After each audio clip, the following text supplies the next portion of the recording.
Sports Talk Daily with Andrew Hustler Paterson and Michael Remis.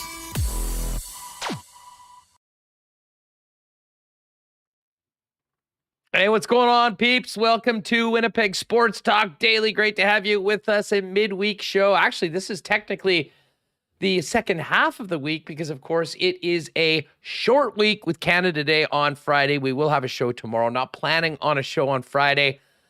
That being said, and I hope it doesn't happen, have some consideration for our nation's birthday and the day, but we could have some news potentially about a coach of the Winnipeg Jets. And if that does happen on Friday, not sure whether we'll have a regular show, but we'll certainly have some programming as soon as it happens. That being said, got quite a bit of things to discuss today.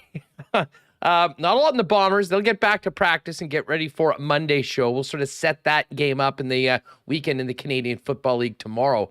But today, we are 8 days, by my count, away from the first round of the National Hockey League draft. And that means it's draft time, 2 first-round picks for the Winnipeg Jets to discuss. Looking forward to having Chris Peters, prospect and draft expert from Daily Faceoff, jump on the program in a few minutes, talk about some of the players that might be available to Winnipeg at 14 and at number 30, as well as the players up at the top of the draft. Obviously, we mentioned yesterday that Bob McKenzie dropped a few jaws yesterday by finishing up his consensus rankings for next week's draft. For the first time in 2 years, Shane Wright wasn't number 1. He had dropped to number 2. And Yuri Slafkovsky, butchering his name every time I try to say it, I'm sure I'll get better at it sooner or later, as the number 1 prospect. So we'll see what Chris thinks about that. Chop up the draft. And then Murat of The Athletic. Really looking forward to having Murat on. We will discuss the Barry Trotz later. Well, obviously, Murat was on with us live last week when we were at Little Brown Jug. Live when we found out that Barry Trotz had said thanks, but no thanks, and gave the Jets the Heisman. So, we've had a little bit of time to think about it. We'll see what Murat's hearing and what he feels about the Jets coaching situation. And then, it's one thing every day. We've got reports coming out of RDS in Quebec from Francois Gagnon, tweeting that the Rangers are very interested in Pierre-Luc Dubois. So, plenty of topics for us to kick around today on the program. Welcome to everybody on the podcast. Thanks so much for listening. If you do ever get the opportunity to jump on Apple Podcasts or Spotify and give us a 5-star rating and a review, we always appreciate it. It helps us spread the channel. And for you YouTubers that are checking the program out, if you haven't already, just make sure you've hit that red subscribe button. And you can always join us each and every day at 1 o'clock. But if you are subscribed, you get onto YouTube, and the freshest WST content will be ready for you to consume at your leisure. So I do want to get Remo in here. Oh, listen, we're going to talk a lot of hockey, and then we're going to talk with maybe one of Winnipeg's most famous expats and sports fans. And that, of course, is Brent Fitz. Now, Brent has joined us earlier in our previous stops. He is a proud Winnipegger, despite being gone from the city for, probably more than half of his life. His band, Took, is playing at Country Fest on the weekend. And while Country Fest is mainly country music on the main stage, obviously, Took, along with his bandmates, always put on a great show of some of the best Canadian music over the years. He's fired up to do that. We'll talk a little Jets, talk a little Bombers, find out what Slash is into, as well as everything else going on in the music scene. So really looking forward to that. Stick around. We'll have that in the second hour of the program. Before we get going, got to thank the folks that make this show happen each and every day. Always grateful for the great sponsors we have to help us bring this content to you. Aikens Lake Wilderness Lodge, F Apparel, Vita Health, Wallace & Wallace, Manitoba Battery, Royal Sports, Culligan Water, Breezy Bend, Not Auto Corp, Little Brown Jug, Princess Auto, Boston Pizza, the Nick and Nicky DQ Group, Assiniboia Downs, Canadian Club Whiskey, and of course our betting partners over at Coolbet Canada. Well, I'm fired up for the show today, but I have to tell you, Remis was a ball full of energy coming into the program. He's a huge Brent Fitz guy. And obviously, with all the interesting off-season topics to get to, I'm sure he can't wait to get in here. What's going on, dude? Yeah, I was emailing with Brent Fitz, and when he told me he listened to the show and was a fan, I was like, oh man, that's crazy. He plays with Slash, played with Vince Neil, Alice Cooper, Took as well, played a ton of high-profile events, Country Fest, Heritage Classic, Grey Cup parties. So that's going to be fun later on in the show. But I'm fired because I realized today that I actually like the off-season way better than the regular season. So you hate hockey. You just do not want to watch any of it. You just want to talk about it. This is regular season. It's busy. We just went a game every second night for so long. Now this is what I love doing. Sitting on the computer, following insider tweets, speculating on roster moves. Way more fun building the team, hypothetically, than watching the games. You have the draft coming up. This is actually the most fun time of year. Way more fun than maybe just because we had the most miserable Jet season since they returned. I think that might have something to do with it. But this is, the optimism you can, even though there's some brooding pessimism in the chat about the current state of the team, but there is always optimism like, hey, there is always next year. Well, they're exciting conversations. I don't think there's any doubt about that. And to be honest, I mean, there are few teams that I think more people will actually be paying attention to next week and throughout the offseason than the Winnipeg Jets with all the questions. Now, unfortunately, they as a team and the Winnipeg Jets fan base had to go through a pretty dismal year to get to this point. But I'm with you. And there will always be people that are quite fatalistic about, the sky is falling. But I mean, I still think that, Kevin Cheveldayoff has a hell of a lot of work to do. But in the past, he's done a pretty darn good job in many of these aspects, certainly taking advantage of, or put it this way, making the best of the situation that's been presented to him.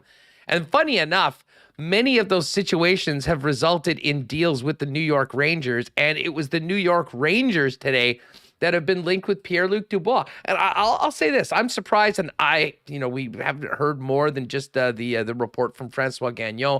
I'm not sure who would have initiated this. I certainly think that, of the players that the Winnipeg Jets were looking at trading this summer, potentially, I don't think Pierre-Luc Dubois was high on that list.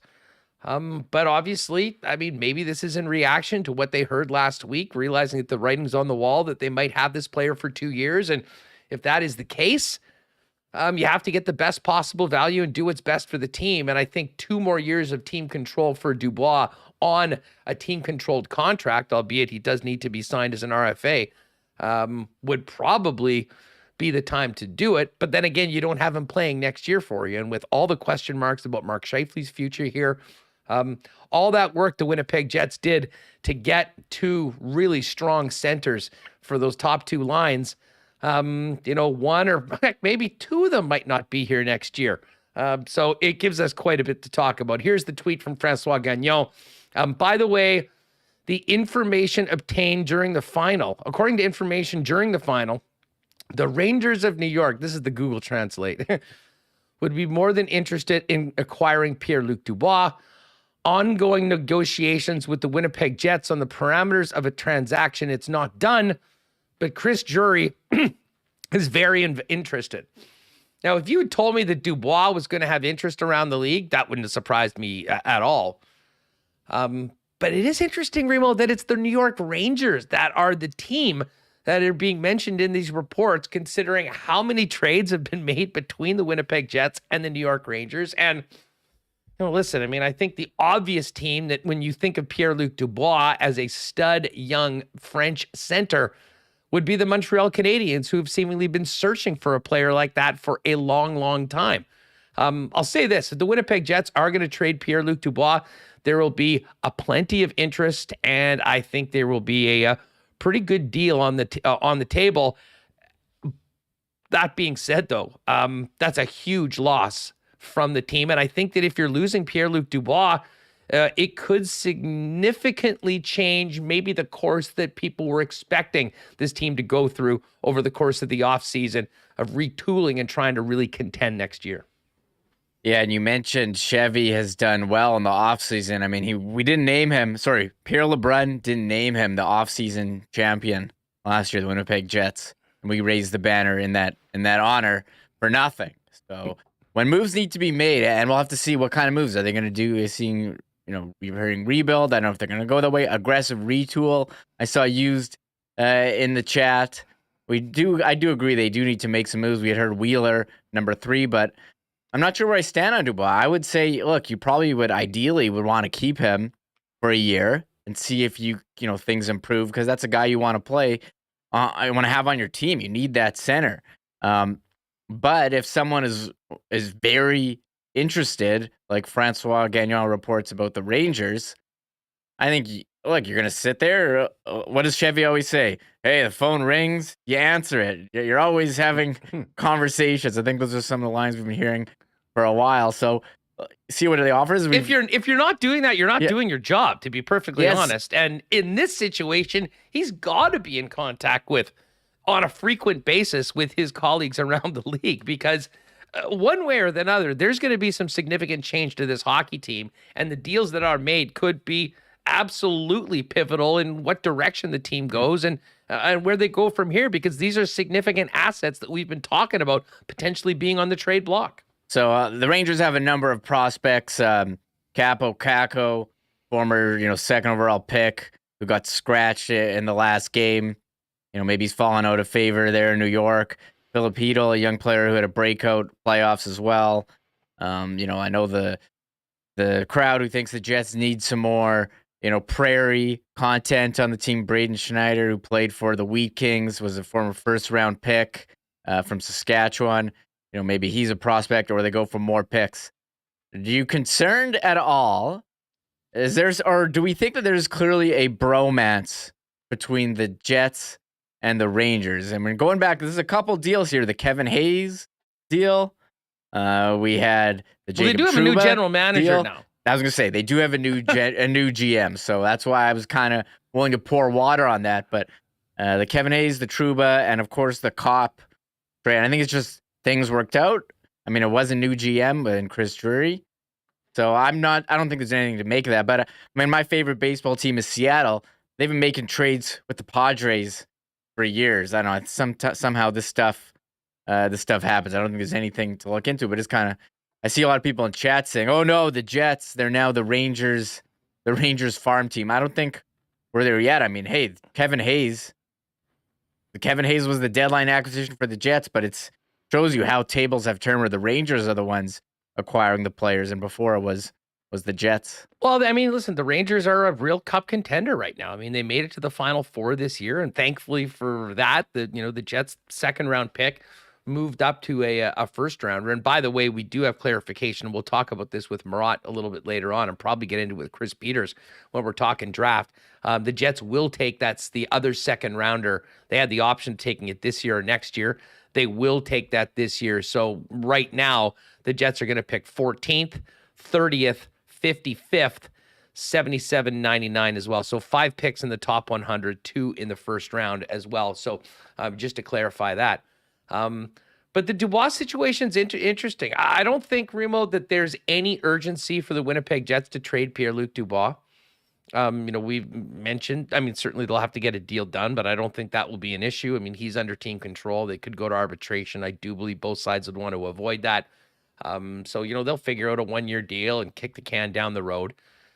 So if a team like the New York Rangers or the Habs or Team X, was really invested in getting Pierre-Luc Dubois and doing it now, I think the price for a 24-year-old center coming off the season that he had would really be significant. And I know there's a lot of people that, are far more focused in on the future than maybe the present in this upcoming season. And if you're one of theirs, I think there's a real attraction to one of those deals. You've, of course, got the Scheifele and Wheeler situation that, at some point will be figured out. It is interesting to see. And here's the thing. Myself included, many people thought that Mark Scheifele was not going to be a Winnipeg Jet next year. Have no idea what's happened behind the scenes. But for instance, a Darren Dreger, who said a month ago or so on the Rod Peterson show that he couldn't see a scenario that Mark Scheifele was back with the Winnipeg Jets next season. And of course, Dreger's the guy that's pretty much as plugged into Chevy as anyone. It does seem like that's been walked back a little bit. So never a dull moment around this hockey team. But the story of the day is, of course, the interest in the New York Rangers reported in Pierre-Luc Dubois. And I guess the question for folks in the chat and for those of you listening on the podcast, hit us up on Twitter at SportsTalkWPG, as well as tag Hustlerama and M. Remis. What would make sense from the Rangers for a Pierre-Luc Dubois? I mean, I look at this roster. Of course, they've had some incredible luck drafting, but neither of those players were huge parts of that run. I shouldn't say that. Alexis Lafreniere was. He had 19 goals, only 12 assists, I think, last year. But, you've got Lafreniere, Capo Caco, who, has still only cracked 10 goals in the National Hockey League. He was a number 2 overall pick. Those two players would be significantly attractive, I'm sure. Probably more so Lafreniere as a number 1 overall pick. And then you mentioned Braden Schneider as well. Whatever it happens, if Dubois is gone, I mean, I do think that the package coming back would be significant. And I think it would involve some top picks, maybe some more draft picks, maybe some futures, but players that might not necessarily put the Jets over the top in the next season or two, but sort of reset the window when the Jets think that they can compete really for a championship. And at that point, if those happens, I mean, I think we're basically talking about just a core of a few Winnipeg Jets that we can count on being here. Nikolai Ehlers, Kyle Connor, Josh Morrissey, Adam Lowry, and that's about it. Yeah, wow, that's something else. I think the player that I would look at, Filip Chytil. He's a center, 22 years old. Now he's got one more year left and then is an RFA. Now, it didn't have the greatest regular season, 22 points in 67 games, but by all accounts had a breakout playoffs with 7 goals in 20 games, chipped in 2 assists as well. Maybe you're looking for a center for center trade where you have the unsigned Dubois, who's an RFA, and you get a guy, who's maybe younger and a bit lesser, but could have some potential there. Does that help you win now? No, maybe there's some other pieces in there as well. I wonder if that would be the framework. So it sure would be nice to get. And the reason why I look at Lafreniere and Kako is just the fact that they're on their ELCs. Yeah. And they don't have arbitration rights. And we wouldn't be in this same situation one way or the other. Again, it gives you a little bit more time under team control. But you're exactly right. Filip Chytil would be, probably a key piece. But I mean, what makes sense? I mean, none of those players have proven to be consistent performers at the National Hockey League level yet. And I know Kako's a little bit of a different player. Probably sits in maybe a little bit lower down the lineup than you would assume from a guy like Lafreniere. And hey, if you're trading Pierre-Luc Dubois, you've got a huge hole at center. And a guy like Filip Chytil would be expected to come in and play in a role like that. And not sure based on, certainly the regular season that he's ready, although you did mention his production in the playoffs, which was pretty darn good. So hit us up in the chat with what would make sense from your perspective when it comes to that. We'll talk about that coming up with Murat a little bit later on. Remo, the other bit of news and business we need to get to is a Darren Dreger report, who said last night that the list of candidates is down to 2, maybe 3 for the head coaching job of the Winnipeg Jets. And we should find out by the end of the week or potentially even the weekend. Now, as I said, I'm certainly hoping that it's not during the weekend. It would be nice, maybe tomorrow we get a great announcement. But otherwise, we will maybe have some work to do on what was planned as a long weekend. But from a Jets perspective, the sooner they can figure that out, the better. And pretty clear they'd love to have that guy, whoever is the new head coach, sitting with them on the draft table, or on the draft floor, I should say, at their table on Thursday night when the Jets will be picking a couple times in the first round. Yeah, I imagine they'll have a coach there. When will we hear? Darren Dreger said, as you just mentioned, before the end of the week or the weekend. All right, Jets, let's have this report. Thursday we've got a really good show planned tomorrow. We're gonna have a lot of guests talking about the Jets. So if we had the coach news tomorrow before the long weekend, I think it would be really great for our Thursday podcast. Heading in, look, it's Canada Day Friday. We all want to take the day off and celebrate. So if you could refrain from leaking or announcing any Jets head coach news on the weekend, I think we would all appreciate that. And so we'll wait and see. Or if it's Monday, and I'm not too concerned that oh no, it's a week before the draft and they don't have a coach. As I said yesterday, I remember 2011. They announced Coach Claude Noel as a coach at the draft, like the Friday morning or whatever it was. So we'll wait and see, and maybe we'll see some more dominoes in terms of the rosters start to fall. But they're not the only team without a coach right now. Detroit hasn't announced a coach, and Boston seems to be pretty soon, according to Elliot Friedman. So we'll wait and see. But though Darren Dreger said 2 or 3 names, they're going through second interviews. I don't know who they are. Is it Tocchet? Is it Arniel or Vincent? Is it Andrew Brunette?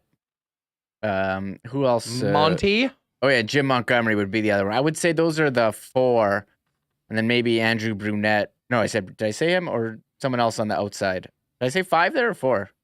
But there's I wasn't counting. Either way, you 2 or 3. went over a number, pretty much all the usual suspects. I think I just a couple listed. of guys are out. I just listed, so we don't know who's in or who's out. Montgomery, Arniel, Vincent, Tocchet, and then maybe Brunette. So that's 5. So pick your 2 or 3. I don't know who it is, but seemingly those are the candidates. 2 of those. Yeah, I'm not sure Randy Carlyle is in that mix. I think Elliot touched on that a couple weeks ago.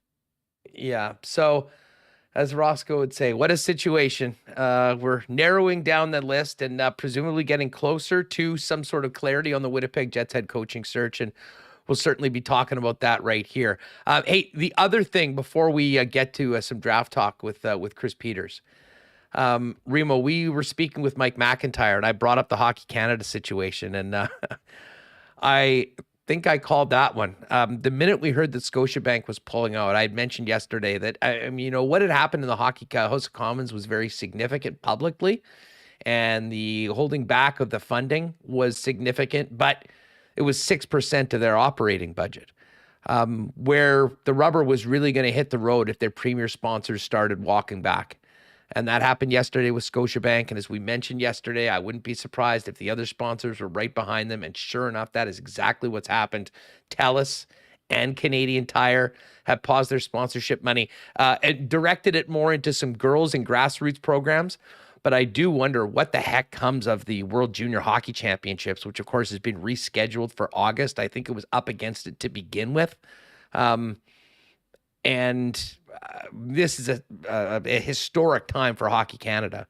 And maybe I'll get Chris Peters' thoughts on it, because I know he's very, much in tune with some of the younger programs. But that is a massive story as well. While we obsess over the draft and we are talking about the Jets head coaching search and who's going to get traded nonstop, I mean, for hockey in our country, this Hockey Canada situation has really intensified. And I think everybody wants to see change, and it's going to come, but it might be a very, very hard road for Hockey Canada to finally get there. And it'll be fascinating to see how this affects the game at a number of levels, and especially this planned World Junior Hockey Championship coming up for August. All right, we're going to talk draft. Murat coming up, more on the Jets head coaching search and these PLD trade rumors potentially involving the New York Rangers, all coming up in the program, and Brent Fitz a little bit later on. Do want to thank Wallace & Wallace, Winnipeg's fencing and overhead door specialists, for their support of the show, serving residential and commercial customers since 1946. If you need the security and protection of a new fence, they've got you covered. Vinyl, ornamental, welded wire, chain link, or wood options. And if it's time to replace your garage door, Wallace & Wallace has Winnipeg's largest selection of overhead garage doors. Call for a free estimate of 452-2700. You can also visit them at wallacefences.com or pop down to their showroom on Lawson Road off of Kenniston. Know many of you got some weddings coming up for the course of the next couple months. And of course, hopefully we'll be back to normal come fall time. And every guy needs at least one suit that fits and looks great. And if you're wondering what to do, pop down and see our friends at F Apparel, 190 Smith Street downtown, with custom suits for men starting at just $400. They got many other great options as well: casual chinos, golf pants, accessories, shirts, ties, and more. But everyone knows them for their incredible suits. And if you and the fellas need to get done up for a wedding, talk to them about 15% off for your entire wedding party. And you can make an appointment or check them out online at fephapparel.com. Everyone was telling Jackson Jeffcoat where to go if we wanted to go fishing. You know where that was. Aikens Lake Wilderness Lodge. We'll be out there at the beginning of August. I cannot wait for it. If you're thinking about an amazing fly-in fishing trip where you can be on the water in less than 2 hours from Winnipeg, Aikens the place for you, not to mention the best people running the show there with Pitt Turan and his family. Find out more online at aikenslake.com and check out all the monsters coming out of the water on Twitter right now at Aikens Lake on Twitter. And a big thanks to our friends at Vita Health. They had a great event last weekend. Their barbecue and block party. Got a chance to try some of those bison burgers. They've got some amazing options right now for the grill. Healthy ones as well. Bison burgers, lean bison steaks, chicken, and more. And if you're getting ready for Canada Day party, check out their great selection of non-alcoholic beverages. Might be a great option for some of your guests. Nobody wants anybody to drink and drive. Sober Carpenter and more, all available at your local Vita Health Fresh Market. 7 Winnipeg locations, including the newest store in Linden Ridge. And check out their fully shoppable website at myvita.ca. All right, let's get ready for the draft. Let's step away from the head coaching search, from all the guys that are getting traded on the Winnipeg Jets, and talk about some new blood coming into the organization. Let's welcome in Chris Peters from Daily Faceoff. Chris, what's going on? Thanks so much for joining us. Yeah, my pleasure. I was actually hoping that since Barry Trotz isn't coming up, if I could get some of that free beer for life. I got a few extra cases there any extras? Kicking around. Yeah. The funniest thing, because after dude, this draft is over, I'm going to need about $1 million.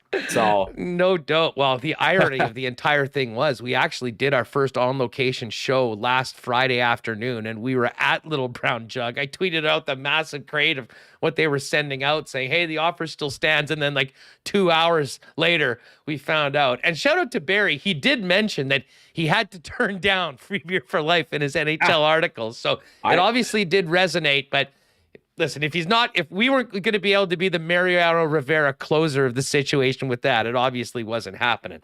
Now, there's a lot going on around this team right now. They still don't have a coach. I mean, there've been plenty of trade rumors among some longtime members of the club, Blake Wheeler, Mark Scheifele. Today we hear about Pierre-Luc Dubois.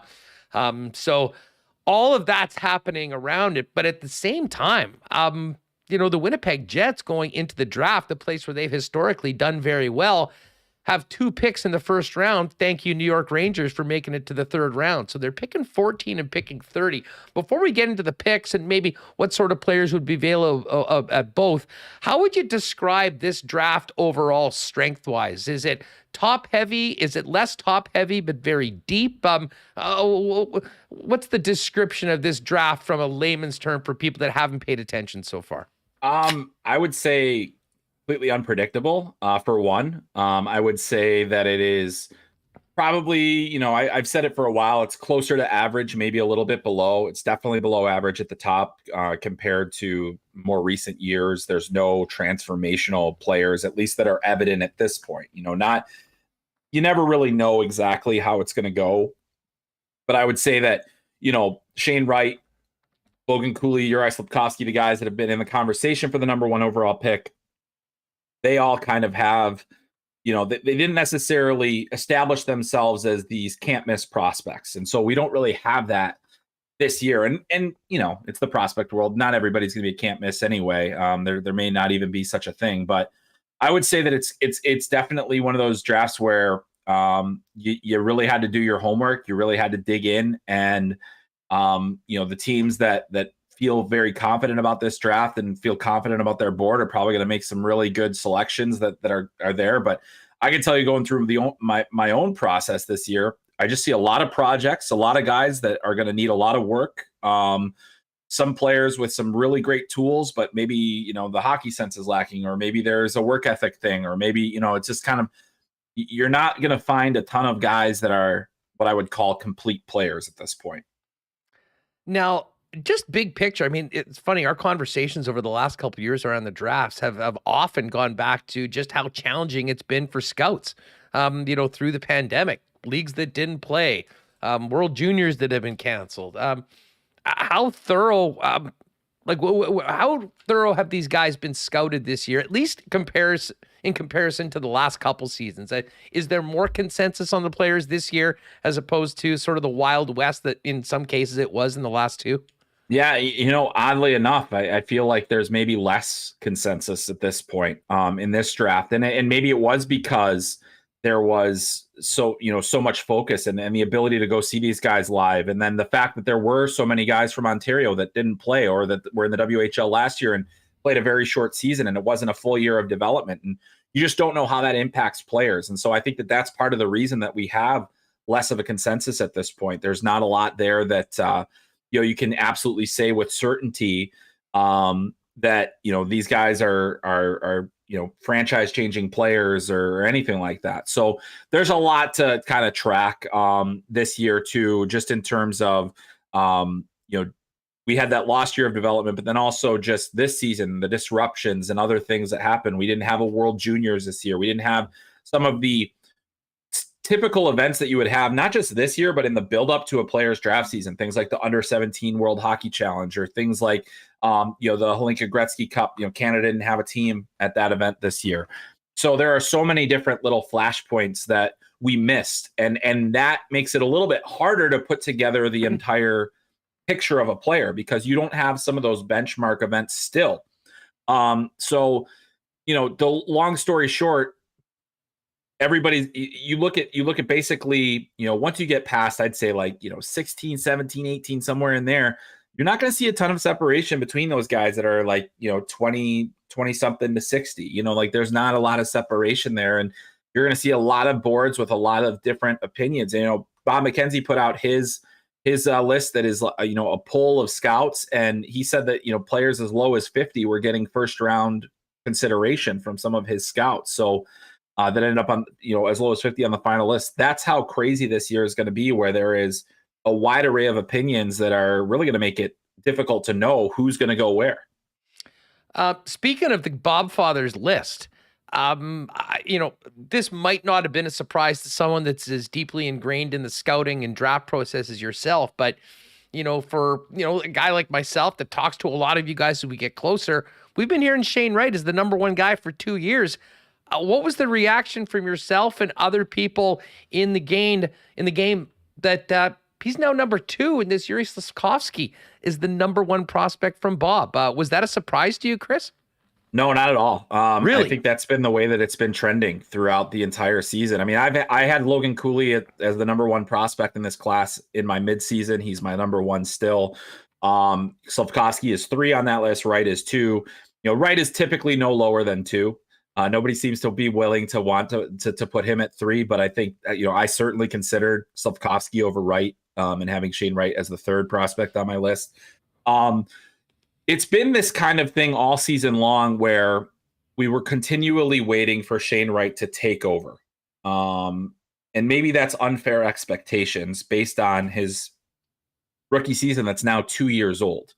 And that season, as a 15-year-old, he outproduced on a per-game basis Connor McDavid before the season was shut down due to COVID. So his points per game was higher than Connor McDavid's at the same age.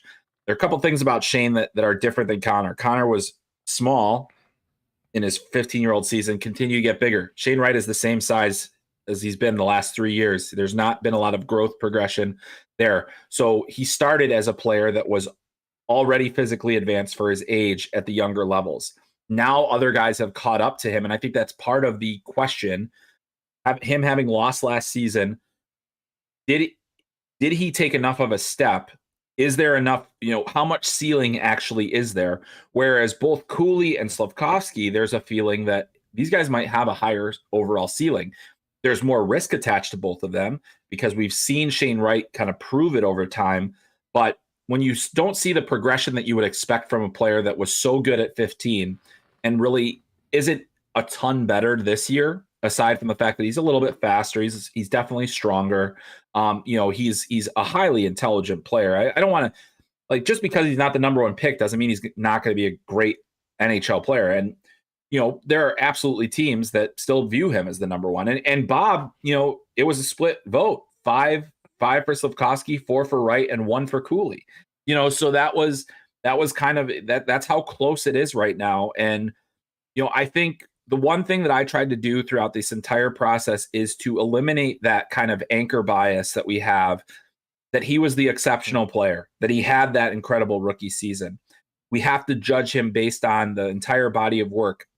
And this year's production wasn't so much better than he had before, with essentially the same kind of players, if not a better team this year. And it's so tough. Like, this year, if you're the Montreal Canadiens, you'd love it to be easy. It just isn't. And I really believe it when they say that they're not sure who they're going to take number one. So tell us about Slafkovsky, and maybe you'd be the best person to tell us about Cooley, because this is the first conversation I've had of him being in the mix for that number one pick. I mean, who are the two contenders along with Wright, and what have they done to sort of boost their draft stock heading into the only time it counts, and that's when the picks are made? Yeah, exactly. Well, Slafkovsky, I think a lot of it is projecting out, because his production this year in Finland, he's a Slovakian player who plays in Finland, played professionally all year, didn't have great numbers, didn't have the numbers that you would expect from a top prospect, because, he was on a team that didn't score a lot as it was. And then, he just didn't take that next step. However, he was the MVP of the Olympics this year, and he was the best forward for Slovakia in a very impressive showing at the World Championship. And, at those events, he produced at a way that we've never seen before. Now, obviously, the Olympics, it was, not NHL players. I actually think the World Championship had better quality of competition than the Olympics did this year, because there were NHL players that played in that event.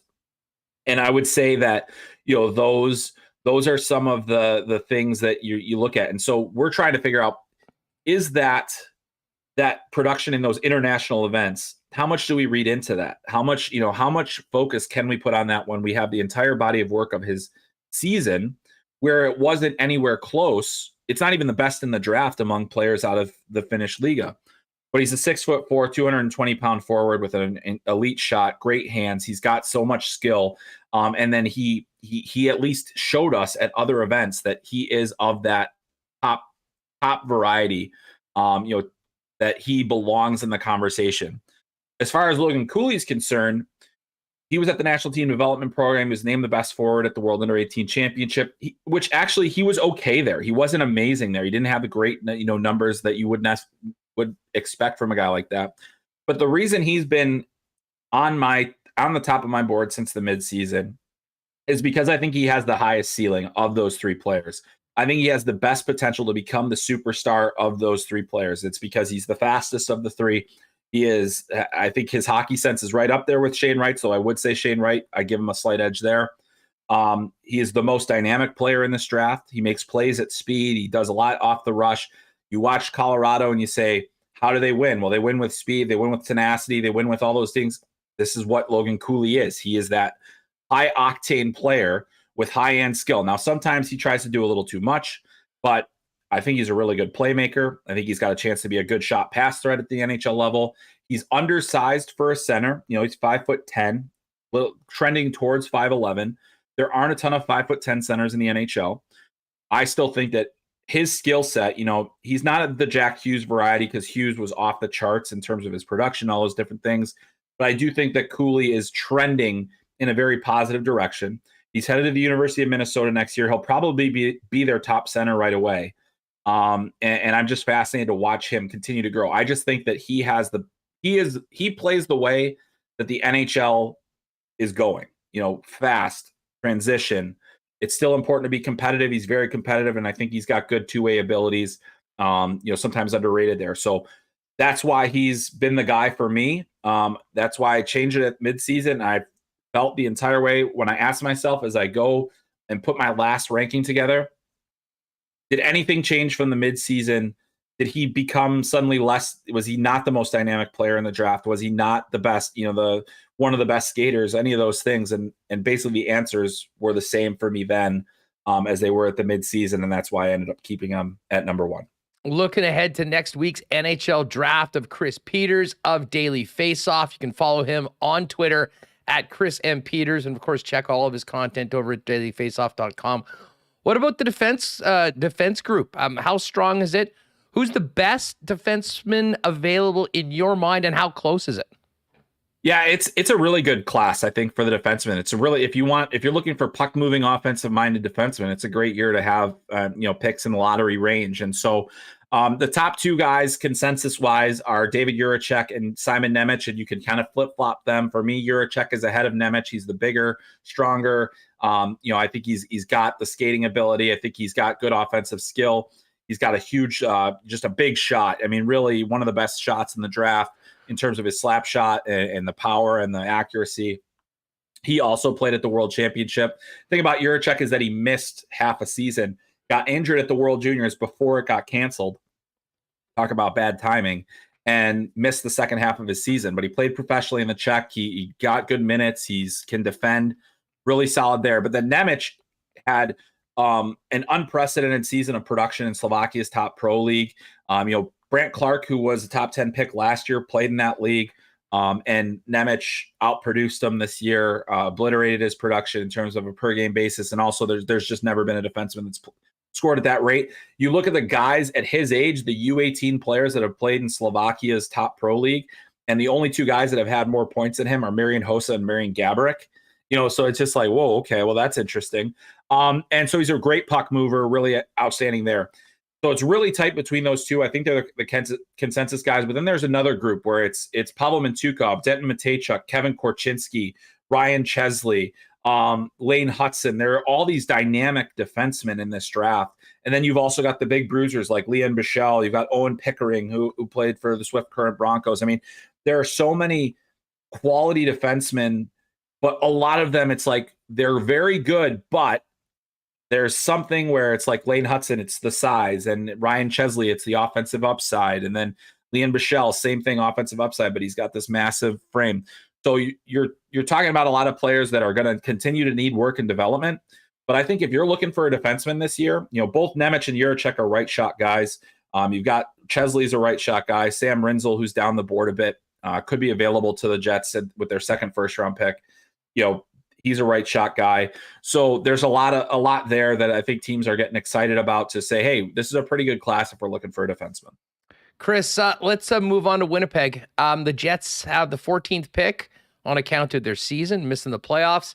And then thanks to the Rangers playoff run, that's one of the 2 second rounders has become a first rounder at number 30. Before we talk about what type of a player will the Jets see on the board at 14? And in your opinion, how big of a benefit was them for the Rangers playoff performance to move that second rounder into the late first? Well, I think that, the range that they're in for that first pick is going to be really good. And I don't know how the top of the draft is going to shake out. I mean, really, even at 1, we don't know who's going to go at number 1. And if Shane Wright doesn't go, that could cause a cascade of amazing possibilities with this draft. And so it really shakes things up. I think, one of that second tier defensemen will be available there. The Korchinski, probably not him, but maybe Mateychuk or Mintyukov. I think the Russians are, are you going to get that? Are you going to take that risk on with Danila Yurov or Ivan Marashchenko? Those are the things. Pavel Mintyukov at least played in the OHL last season, so there's a little less risk on the guys that played in North America. But then there's also, you look at some of the guys, the type of players that they've had, high character, good skaters, guys that play with some skill. There's always the possibility that a guy that I have like in my top 10, like let's say a Matt Savoy even, I think it'd be unlikely that he drops that far, but it's possible. Jonathan Lekkerimäki, who's a high-end scorer from Sweden. So you're going to have options and good ones and guys that will move up pretty high in the Jets prospect pool, and guys that I think will be good. So, yeah, I think for them, especially as you mentioned, all the talk of trades and different things, you just got to get the highest upside player that you can at that point. You got to go, and that's really what the Jets tend to do. They don't tend to stray too far from their identity. There's, it's going to be a high character, good speed, good skill kind of player. And that's, they're going to find somebody like that in the range that they're at. And then as for that last pick, possibilities are endless. I think the draft really thins out at that point. You may be able to get the guy at 30 that you would have gotten in the second round. That's how crazy this year is. in terms of the opinions on these players. So if there's a guy they like a lot that they thought would, they maybe would have to wait to the second round, they won't wait. They'll get that guy in that with that second first round pick. They'll make sure that they get their guy there. I got to ask you about the ice guys. I believe 4th and 5th in the central scouting rankings was Matt Savoy and Connor Geekie. You mentioned Savoy potentially being available at 14, but unlikely. What's the draft prognosis for both Savoy and Geekie? And if you had to guess, what sort of a range do you think they come off the board? Right. Well, I think, there's always the chance that Geekie goes ahead of Savoy. He's the bigger guy, that's the crazy thing about it. He's the bigger guy. Excuse me. He's you got Savoy is certainly the skill dynamic. He's such a competitor and you love the way that he plays and he's got the motor and I think there's a lot there. But the thing about him is that most teams don't believe. I shouldn't say most teams, but a lot of teams don't believe that he's going to be a center at the NHL level. He doesn't have the size profile. He doesn't have the strength. The defensive capabilities are fair. So it's not necessarily that hurts his draft stock. If the team doesn't believe he can be a center, centers are more valuable than wings, no question. A lot of teams believe Connor Geekie is going to be a really good center, and a good two-way guy with size who can play down the middle of your lineup. Problem with him is not a great skater. And that is really where you say, okay, well, in the modern NHL, can he get by with that? I think he has the hockey sense. He's around the puck so much that, I don't think it's going to be a huge difference. I think he thinks the game at a super high level. But in terms of the range for those two guys, I could see that. I really think Savoy is going to end up going in that 10 to 15 range. And I think Geekie will be right there too with the potential. He has the potential to be one of those guys that jumps up, I think, quite a few spots. And goes higher than he's ranked on a lot of the public lists, because I know there are a lot of NHL teams that really like him. There were people talking about him as a potential guy later on in the process as being a top 5 pick in this draft. It's all possible there. You just don't know. But I think both of those guys are going to hear their names called really early, and it'll be a great day for the Winnipeg Ice. Chris Peters with us from Daily Faceoff, getting ready for next week's NHL Draft. First round goes on Thursday night. Rest of the picks on the Friday. Last one for you, Chris. Is there, and this is in your opinion, because it does seem like there's some very varied opinions from so many people. Give us a sleeper or two, a guy that you're particularly high on that you think maybe might or should be picked higher than the consensus has them at right now. Yeah, well, the interesting thing is the public consensus and the scout consensus can be very different sometimes. And I think that the scout consensus is much lower on Lane Hutson, who's been a player I've been singing his praises all year. He's my favorite player in the draft. He's a 5'8" defenseman, but he's highly competitive. He's probably the most dynamic defenseman in the draft. I have him in the 20s on my board, and I said I think I'm even being a little cowardly putting him there just because of the size factor. But I think there's a chance that he slips into that second round.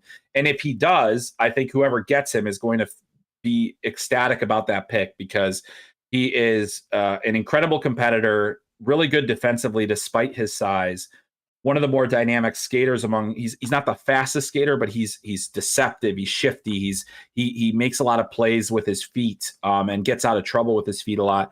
That's a guy that I'd say, if you've got that late first round pick, if you've got that early second round pick, and that's the guy you come out with, you might end up getting a guy that has star potential. We think he's going to grow some more. He has an older brother that, was a late bloomer. His dad is like most of his family's like that 5'11" range. And if you get there, suddenly you're in the Cale Makar range. So you're fine. Everything's good. You're like, everybody's like, hey, you can play. I personally think that even if Lane Hutson doesn't grow significantly, he is going to find a way. I think he's one of the most competitive players in this draft, and his hockey sense is outstanding.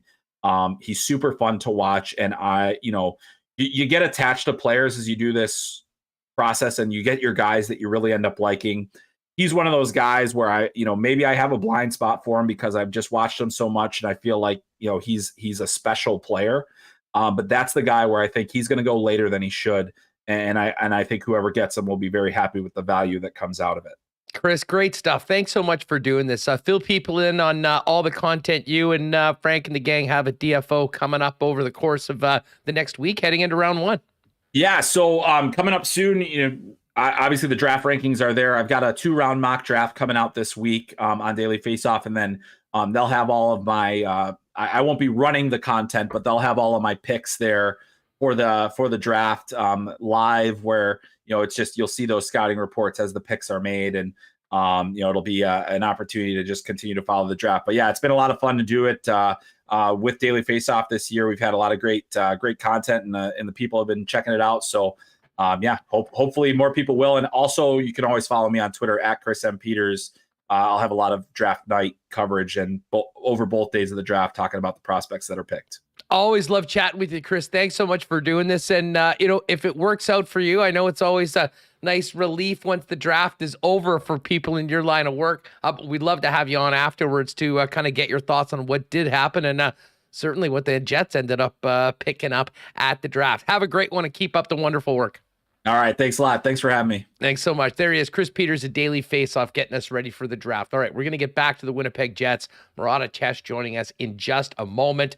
Hey, a big shout out to our friends at Culligan Water for their great support of Winnipeg Sports Talk. They have been the experts in the water game, serving Manitoba for over 65 years as a local family-owned business, featuring everything you need: water softeners, filters, bottled water coolers, whole home and drinking water systems, and citywide water delivery services. Whether it is for your home, the cottage this summer, or the office with their commercial industrial water products and solutions, Culligan has you covered. 1200 Sargent Avenue. You can call them at 694-5180 or hit them up online at drinkculligan.com. Hey, with the long weekend coming up, you don't want to be wasting your time working on things. Get it done beforehand. And heck, if you need a battery for a boat you're using on the weekend, maybe a Sea-Doo, the golf cart to get you around from campsite to campsite, Donnie and the gang at Manitoba Battery are ready for you, and they've got extended spring and summer hours up until 8 p.m. so you can get what you need after work without inconveniencing yourself or your weekend. And the best part about it, shopping at Manitoba Battery, you'll be supporting local and you'll save time and money as opposed to the big box stores. Get the best prices in town at Manitoba Battery, 1026 Logan Avenue. Give them a call at 783-8787. They're experts there. Will get your order ready to go for a quick and easy pickup. And you can always find out more online at manitobabattery.com. And hey, before the weekend gets going, you might want to head over to Royal Sports. And listen, we always talk about all the fun stuff you can grab to support your favorite team with the best selection in merchandise, maybe anywhere in the country. But they've got an expanded bike section, fitness gear, softball, baseball, soccer. And if you haven't tried out disc golf yet, everyone seems to be trying it out and having so much fun. They've got a massive selection of new equipment in for disc golf. So make the most of the weekend. And before you get there, pop into Royal Sports at 750 Pembina Highway. Follow them on Instagram as well at Royal Sports Pembina to get the latest merchandise drops and sale news, including some more upcoming famous tent sales from the Royal Gang. And hey, listen, we'll maybe talk a little bit more later or tomorrow about the first live golf tournament in North America. After the show yesterday, I did check out the Brooks Koepka, Patrick Reed press conferences. It was quite something. But our guy Adam Hadwin and a number of Canadians are teeing it up on the PGA Tour at the John Deere this weekend. We'll have some updates on that tomorrow. And whenever we talk golf, we talk about it for Breezy Bend. But a big congratulations to our guy Aaron Cockrell, who joined us last week. He's qualified for the Irish Open this weekend. Huge opportunity with a good performance this week could be playing in his first major, the Open Championship at St. Andrews. Wouldn't that be amazing? So good luck, Aaron, and a big thanks to Breezy Bend for their support of Winnipeg Sports Talk. Give him a call. Give Corey Johnson a call over at the club to talk about their waiting list for next year or find out more at breezybend.ca. All right. Just seeing this over the wire over the last few minutes. Elliot Friedman today also discussed the Pierre-Luc Dubois situation. He said he believes the NHL Jets will get their coach decision done first. They have received calls right after the PLD news broke, but Cheveldayoff is patient and will do what's best for the team. So don't expect a rush to judgment. Let's talk about that, the coaching search, and much more with Murat of The Athletic, who joins us now. Murat, what's going on? How are you? First time on. I don't know the nature of the show, but I'll do my best. What's up? What do you got in the background there? Oh, yeah.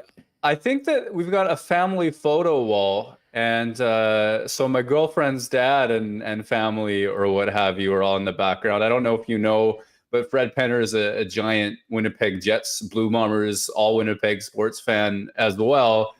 So we're hanging out with him right now. We had dessert last night. He called it cold perfidy. So we got a tribute dessert. I don't know if this is extremely public knowledge, but the guy is a huge Winnipeg sports fan. So, yeah, I'm just in the office right now. That's wonderful. I know he's got some Bomber Streets right by my folks and certainly loves the club. And like so many people, so many musicians, speaking of which, we're going to have Brent Fitz on the show later on talking about his love of the local teams, what he's got going on. So kind of a perfect segue. But listen, let's get to the Dubois stuff in a minute, as well as everything else that could happen heading into next week. I'll always remember our visit last week when you joined us and we were on Little Brown Jug because we got the Barry Trotz news while we were in the middle of the conversation. Obviously, what 4 or 5 days post that, we're hearing reports that the Jets have narrowed down their search. Just your thoughts on where the Jets are right now and what you're hearing about how close they are to making a decision on their next head coach. Well, I've heard the same in terms of a narrowing of the list. I'm not sure because when you asked me about Barry Trotz, I was still thinking about it. And then, while we were talking, the news broke that he had said no to the Winnipeg Jets. So clearly I'm at least a few minutes behind. But at the same time, I think Winnipeg does want to have its head coach situation resolved in advance of the draft. It's not a be all and end all, but I think it's very much the goal, which means they need to go from a short list to a decision in the next week. So on that front, I continue to believe Jim Montgomery is one of the front runners. I'm not 100% sure that they're all in on him in the same way they would have been on Trotz. I don't know that, you don't have the sweet homecoming. I'm not sure if they have concerns about, his past head coaching stint or what have you. But I still think that his resume is so strong that he's a potential candidate. I've heard that Rick Tocchet is among the finalists as well. So that's one that I believe has, some legs to it. I continue to believe Scott Arniel will have a major role on the coaching staff. I continue to see it as an associate coach, but it's possible that if this all breaks just right, he ends up with the head coaching gig as well. Beyond that, I am not too sure, but I can feel pretty confident in discussing those guys' names as possibilities. Do you, it's interesting, and I think it was Dregs that reported yesterday that narrowed this down and we could get a decision in the next couple days or potentially on the weekend. How important do you think it is for this team to have their guy by the time they get to Montreal? Or if it's not Barry Trotz, is it less important? And, this is a scouts day. This is a matter of filling the funnel, and Kevin Cheveldayoff will do what he needs to do personnel-wise, regardless of the person taking the helm of the team next year. I mean, I think it's an ideal situation if they're able to get him sorted out or get that new coach sorted out in advance of the draft. Not just because they get to present that coach. They get to put that person on stage, with the team, be part of the proceedings. One, it'll be sort of organization building as they go forward, team building as they go forward. It'll be an opportunity to celebrate their win, assuming that, they're going to be proud of whoever they hire. All of those sorts of things are really nice decoration. At the same time, the draft is a time when transactional talks heat up. And, if Winnipeg is going to make one of these big moves or even just a minor series of moves that seeks to clear the defense core, for example, or build out the forward depth, whatever it's going to be, the draft is a time where a lot of those conversations heat up. And I think you'd want to have in place a sense of how your head coach wants to play next year. Else you're looking at a real risk of an incongruency. What if you trade away Ville Heinola, but the new coach loves the idea of a young fast in transition, puck-moving defenseman? What if you trade Logan Stanley, but the new coach believes in the Tower of Power kind of approach to defense as well? I mean, I think that these are the types of decisions that you ideally want a head coach bought in for. And so that's why I think that we'll see this wrapped up before the draft, even if it's not necessarily an emergency, I think it's an advantage to have it done. Yeah, no, I'm sort of in agreement with you, and certainly that seems to be what we're getting from a number of the insiders over the course of the last 24 hours. So Trotz watch is over, but the head coach watch continues on. But we're watching a heck of a lot more than just who the bench boss is going to be. We've had plenty of conversations about Mark Scheifele's future. Blake Wheeler's name is now in the mix amongst the trade boards. And now we get reports on Pierre-Luc Dubois. I mean, it's more like who's not in the trade talks right now than who is for the Winnipeg Jets.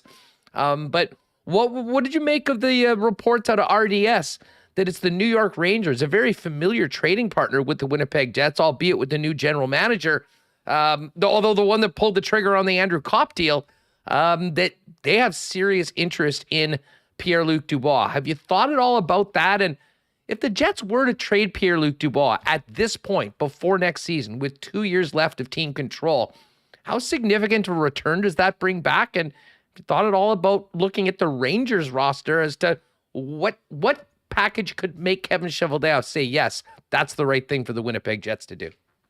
Yeah, I think that based on where, I would think that the New York Rangers are in terms of they're looking at their success as an opportunity to really double down over these next few years. Obviously, they have an elite goaltender. They have a lot of nice pieces. And if they're able to add a center like Pierre-Luc Dubois, it sort of brings them, it legitimizes them. They might not need Shesterkin to have one of the best seasons ever to have the success that they just had. And I think that would be one of those smart and aggressive moves from a team like that if they were able to pull it off. Certainly, we have some Jets Rangers history as well. Kopp, Trouba, etc. So Kevin Hayes before that. I haven't done the deep dive on the Rangers roster in an attempt to figure out what specifically Winnipeg could pull back. I think that the ideal Pierre-Luc Dubois trade, and I agree with you that if you trade him now, you get more for him than if you trade him next season.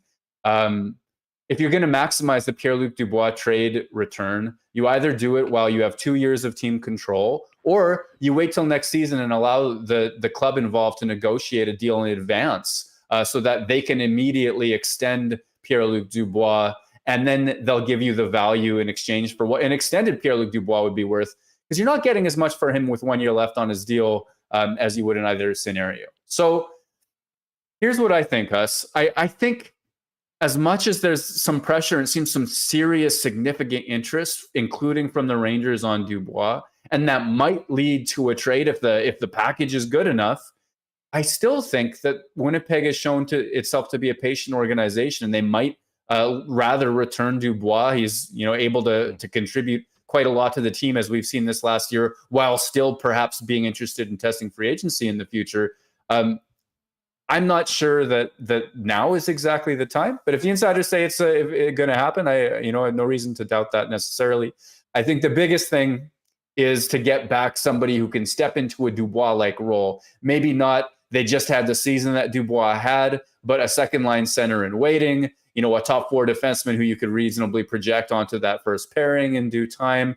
And then a package of futures, whether that's a first-round pick and a meaningful prospect or what have you, depending on how many years of Pierre-Luc Dubois that team gets back.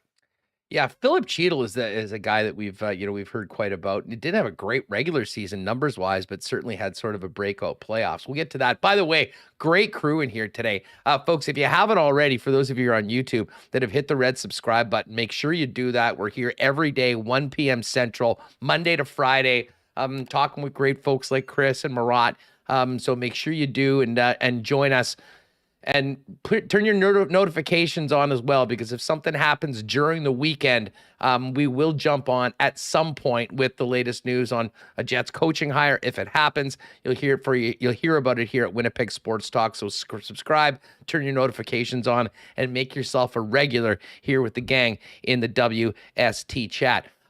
Just looking at the Rangers, I mean, I would think, and certainly, when you're trading a player like Pierre-Luc Dubois at his age, Murat, there is risk involved because you're probably getting back a number of pieces. And I would imagine the focus would be on younger pieces. Philip Cheadle is the one guy we've talked about. Braden Schneider on the blue line is another player that I think would be attractive. What about their early picks? I mean, they had some great fortune in the draft. Capo Caco, number 2 after Jack Hughes, and number 1 overall, Alexis Lafreniere, who so far through their NHL careers have been somewhat pedestrian. Any thoughts on those players and their potential going forward as to, maybe being part of a deal? I mean, I would think that, oh goodness.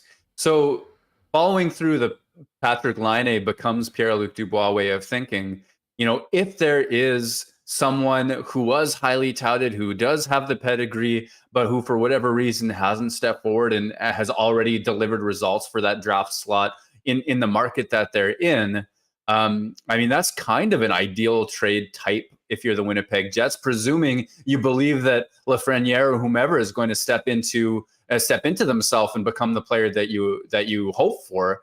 And that's an amount of homework that I haven't done in terms of Lafreniere's year or Capo Caco's last couple of years in New York. I do think that there's some reason to think of that as ideal. If you're New York, you probably want and hope like heck to hold on to those players. Just given the fact that one of them could go off, this is not the same thing because Nathan MacKinnon was on another level already and always. But the year that he went off, I think this is 2016 or 2017. This is a few years ago already. Don't quote me on the number, but this is a few years ago. He started off with one of the coldest Octobers, that I can remember a number 1 overall pick with that level of stature having before he exploded. And I think that there's reasons to be patient with these guys. Always, for every Nail Yakupov that doesn't become that guy, I think there's a lot of people who do reach their potential in due time. But New York has those guys. They have who's the defenseman that you mentioned, the young defenseman just a second ago? Braden Schneider. He played 20 games 100%. In the playoffs. I mean, a guy with the Western Hockey League background. I mean, a number of things that would be possible. And hey, he's 20 years old. And I think if you're trading a guy like Pierre-Luc Dubois, you're wanting some guys that are a little earlier on to give the team more team control and more time to turn them into NHL stars that can help you get to where you want to go. Yeah, and you know what? Braden Schneider, come to think of it, is a player I've done some homework on, and I think Winnipeg would be really interested in a player specifically like him. I think New York would be a little bit hesitant to part with him, but Schneider is, I think, the type of, you could imagine this guy being on the top pair or at least a very good top 4 defenseman in the same way that you'd ideally want a future, a center who could be a very good second line center, or maybe if everything broke right, even play first line center for you. That's the hope if you're trading for a package of futures for Dubois.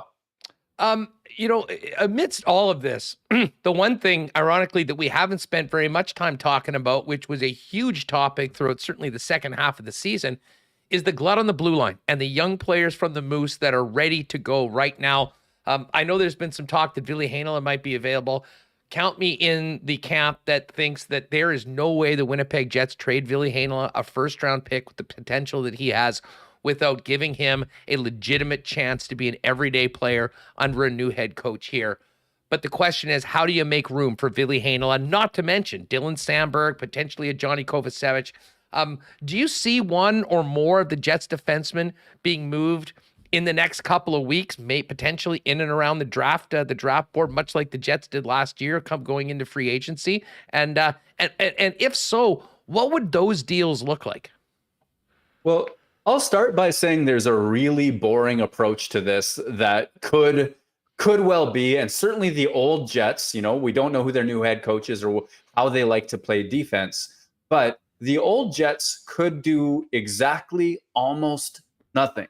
They really could, because Ville Heinola and Dylan Samberg are both waivers exempt. They could play for the Manitoba Moose next season without any risk of waivers, without any contractual fear if you're the Winnipeg Jets. The only fear is if you make them so disgruntled, they indicate that they'd rather play somewhere else where they're going to get NHL minutes. But from a contractual perspective, they can return Josh Morrissey, Dylan DeMello, Brendan Dillon, Neil Pionk, Logan Stanley, Nate Schmidt, and then promote Jonathan Kovacevic, who won't be waivers exempt. And there's your 7 guys. They don't need to do anything.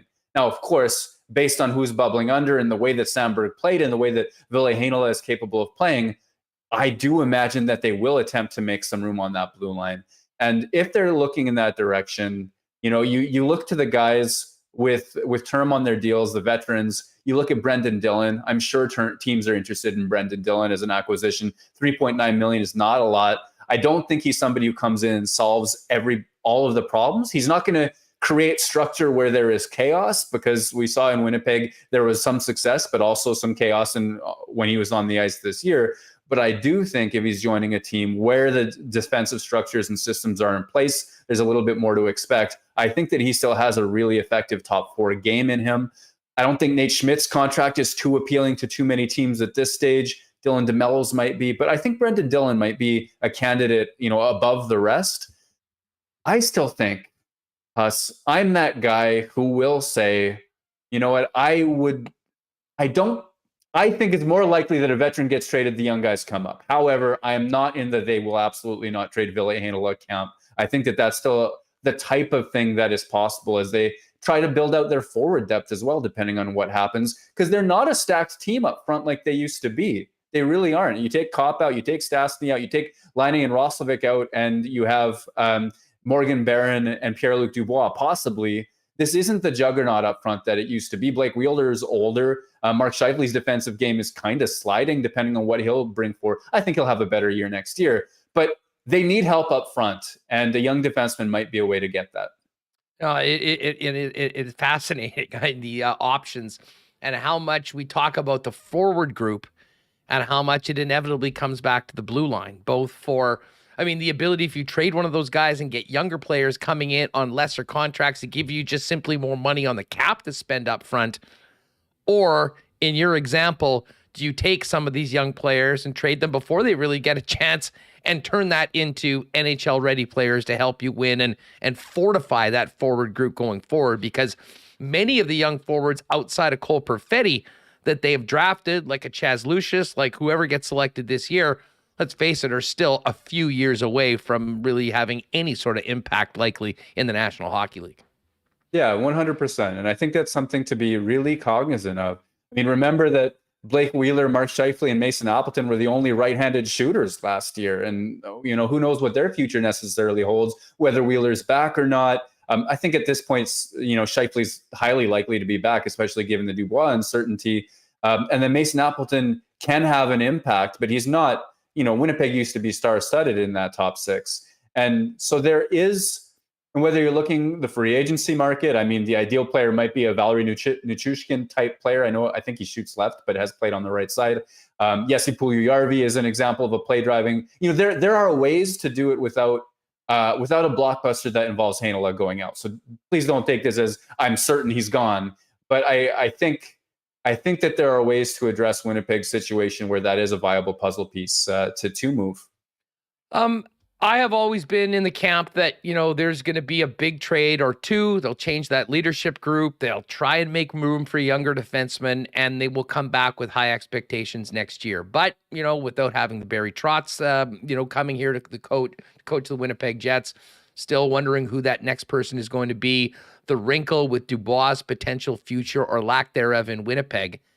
Is there a chance that we could see, in your mind, Murat, a more significant change in the timeline of the Winnipeg Jets and, some bigger trades of bigger name players that will result in lowered expectations this year, but, more of a rebuild quickly right now that, sets the sights more on in a season or two to sort of be ready, sort of back to where they were in 2016 or so, preparing to be back on the rise? Well, that's a possibility that you have to look at if you're the Winnipeg Jets. You have to consider what that alternate timeline looks like, and maybe even a couple of different versions of it. They're in a tough spot. I'm not sure that they absolutely trade Blake Wheeler, but I think that, what we're hearing is that he's open to the idea, and they may want to change over that leadership group. So that's a substantial piece out. That's a veteran piece, that could be out. And if you're talking about another blockbuster, whether that involves Dubois this summer, I continue to think Scheifele's less unlikely, but that's huge. These are huge trades depending on what you get back. Well, for a team that was so dependent on their top 2 lines last year, more than we've ever seen before, and probably more than just about any team in the NHL. If you're moving 1 or 2 guys out of that top 6, this team looks completely different next year. Yeah, and if I can be really dry for a second, I think that's what you sow when you don't integrate all of your middling top 9 possible talent. You rely on a top 6, bottom 6 forever. And you see young players sort of indicate intentions to play elsewhere. When you do the 2-for-1 in Roslovic and Line, like, I think that some of this is on the Jets for how they handled their window heading up to now, which is when they were supposed to be winning. I think that that's very real. At the same time, I also want to give the Jets some credit, and let's talk about this rebuild or retool. You know, Pierre-Luc Dubois was and is the perfect Patrick Laine trade return in a lot of ways. Strength down the middle. He had an extra year on his contract cheaply. You know, Laine got his A raise last summer, and Dubois not until now. The Jets had looked for a second line center or somebody like that for a long time. You could start projecting past Mark Scheifele's gone, all that stuff. So Kevin Cheveldayoff has, in fact, pulled a rabbit out of his hat that extended the current window. That's hard to do, but he's done it. So can he do that with Pierre-Luc Dubois for a Pierre-Luc Dubois-esque player and not rob the Jets of their current level of talent? I don't know, maybe. Can he move Blake Wheeler and clear enough of the cap, even if he retains, to make some additions? Maybe, but that's tough work. And if that tough work looks like they're not going to be able to get efficient returns on that dollar, then you look at 2024 and you say, Hellebuck's done. His contract's done, pardon me. Who knows what his future holds, but Mark Scheifele's contract is done. He's either getting a massive raise, which would be inefficient, or that he needs to move on. Wheeler as well, depending on what's happened. All of this stuff. And you really, really, if that's the case, need to reset that window. And it's got to be all about Kyle Connor, Nikolai Ehlers, to the extent that they're content and willing to be the next leadership group. Well, and you get to Hellebuck, and I mean, I'm a huge Hellebuck guy. I think he's been, unbelievable for this team, and that contract, the value that he's been bringing. He's been a big reason why this team's had any success over the course of the last number of years, and we know about the Vezina Trophy. But if we do get to that point where you're having these very significant changes up front, and that time frame is being kicked down the road a little bit, what does that do to Hellebuck's situation with the Winnipeg Jets? And I mean, for all of our talk about what would Scheifele get on the open market and what's the value for Pierre-Luc Dubois, I don't even want to talk about this because as I said, love Hellebuck, and I think that he's, exactly the sort of goaltender you need to win consistently. But could we be talking about a Hellebuck trade at some point? Potentially even this offseason if things transpire the way are possible and we've just discussed? If there is any inclination to rebuild, even quickly, I can't see Connor Hellebuck being a fit for that rebuild. You heard him say it. I mean, he's not interested in a rebuild situation. He's personally not interested in the idea. And if you're the Winnipeg Jets, if you want to quickly retool this thing, you need quality draft capital. And I'm sorry, but Connor Hellebuck wins enough. I know the season wasn't his best season, but on the sum of it, Connor Hellebuck wins you too many games to guarantee you that kind of pick that you're necessarily going to like if you're rebuilding. And I don't know that the Jets have thrown the towel in that direction quite yet. But if they do, then I don't think that Connor Hellebuck is, it makes sense to necessarily to keep him if that becomes the plan. And then imagine this, Huss, because Eric Comrie is an unrestricted free agent as of the moment. And certainly I think there's a great chance that Eric Comrie resigns in Winnipeg. But Winnipeg could go from last summer, Hellebuck's the guy forever, Eric Comrie, who knows if he can even be a backup, to a future where Eric Comrie is the guy and Connor Hellebuck is gone. If that's a route. I mean, there's so many permutations that this team could have to endure because there's so many enormous moving parts to their situation right now. Yeah, and I mean, one thing that we can't overlook is the expectations from the organization and the fan base to once again be competitive. Because if you do make trades like that, I think, put it this way, the potential of being worse next year expands greatly. And, hey, big picture, I mean, maybe that's a good thing. I mean, I don't think this team is in the business of quote unquote tanking by any stretch of the imagination. But at the same time, there's some pretty enticing draft prospects coming up in the next couple of years, if you know what I mean. And you have no chance of getting those guys if Connor Hellebuck is your goaltender, because to your point, even if the team takes a big step back, he is good enough that he will win you enough games. He'll steal enough points on your own to probably get you out of that window to be right there. Now, I'm not for a second suggesting that this is the way the team is thinking, but honestly, I think on the wall right now, inside the Jets war room, if you will, there are a number of different scenarios that are all being considered. And it would just be incredible to hear some of the conversations, both inside as well as with Cheveldayoff around the league, because I don't think there's any bit at a point where we could talk about, and this is why this team is so interesting, Murat, this could go in so many different ways. And I think in a lot of ways, it'll be somewhat of a domino effect once the first move or two is made. 100%. I agree with that. And I don't think Winnipeg made Barry Trotz its number one target or continues to be looking at some coaches with various degrees of experience with the intention to rebuild.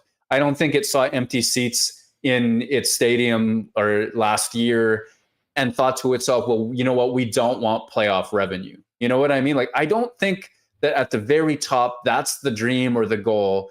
And so I think that the number one plan A is Kevin Cheveldayoff pulls rabbits out of hats. And he, like I say, did it with Dubois. That was an impressive move. Andrew Kopp, I mean, the return is really quite exceptional now, although, of course, these players aren't going to step in and help right away. So there's a sense that, you know, he can get value back for a deal sometimes. This will be as hard as it gets if he makes those Dubois type deals or a Wheeler type deal right now. So I think plan A might be to ask your GM to have the season or summer of his life, or to try to calm fears and calm attitudes and bring back enough of those important pieces to take one more swing at it with the defense that he acquired last year in an attempt to get that playoff revenue this year. Because on paper, last year's team was probably good enough if everything broke right to make the playoffs. There might be that belief that, okay, if you can't hit that home run in this trade, at least hold it together for one more season. But because all of those things are difficult to do, they have to consider that plan C. They have to know what that might look like. And Kevin Cheveldayoff and company have proven that they're nothing if not fastidious about these kinds of things. Even if it's not their number one priority, I bet you they've got some ideas for what that could look like. What happens first? And is it Blake Wheeler at some point this next week? I know we've sort of kicked this around, but I know you've spent some more time talking about it. I mean, for them to move, like, I don't think for a minute, I am not one of the people that thinks they're like, hey, they just want to get Blake Wheeler off the books and move him out of the dressing room and would be willing to get that significant number of $8+ million off the books by giving up a top prospect like Ville Heinola. Is it keeping salary and having a limited return?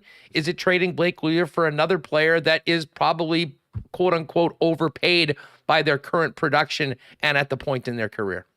It's one of those latter two things, and I think it's retaining salary. At the heart of it, I think it's retaining salary, because moving forward, the only reason, well, I mean, if you don't want him to be the captain of your hockey team anymore, you trade him, for sure. But the only reason from a player performance point of view that you're trading Blake Wheeler is to create flexibility going forward, because he's still a middle six contributor at 5-on-5. That's impressive at his age. He can still contribute to a power play. Don't know if he would at every team in the league because he's not really a shooting threat. But this is a quality hockey player still, even if I don't think he's a first-line player right now. So with only 2 years left on his deal, you're looking for a situation that makes Winnipeg more cap efficient or protects its assets going forward.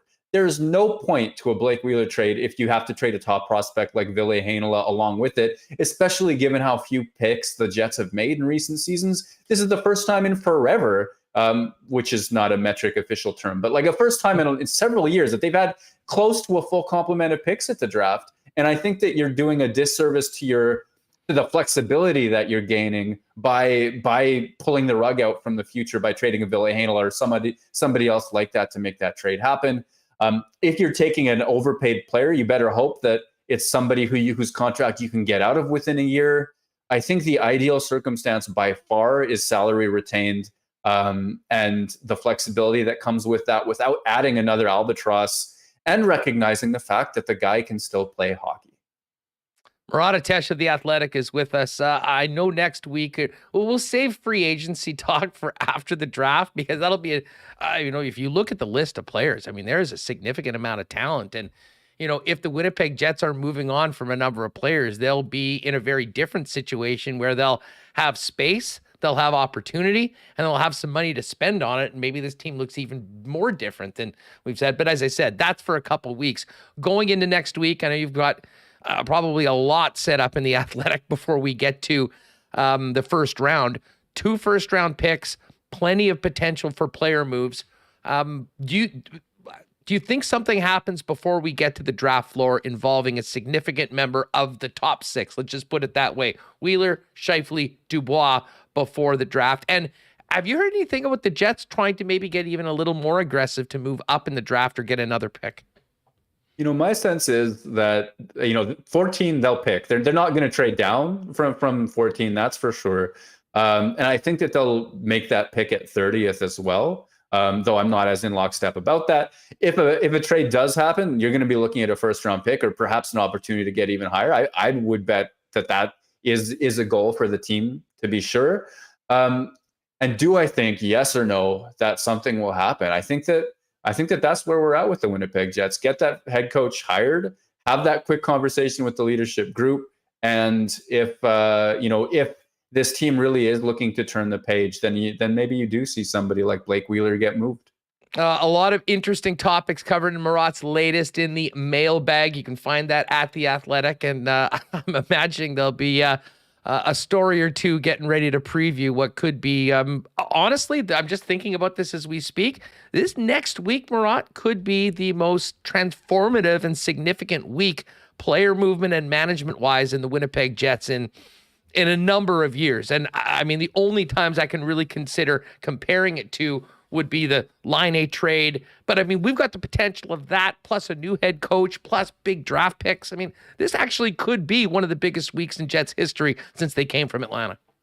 100%. This is the bookend. This is the end of it. Whatever happens now, this is the end of the chapter that says Winnipeg's window to compete was from 2017 to 2024, because things are getting reset. Things are getting retooled. There's too many moving plays. This is the beginning of whatever the next era of Winnipeg Jets hockey looks like. Murat, thanks so much for doing this. Enjoy the long weekend.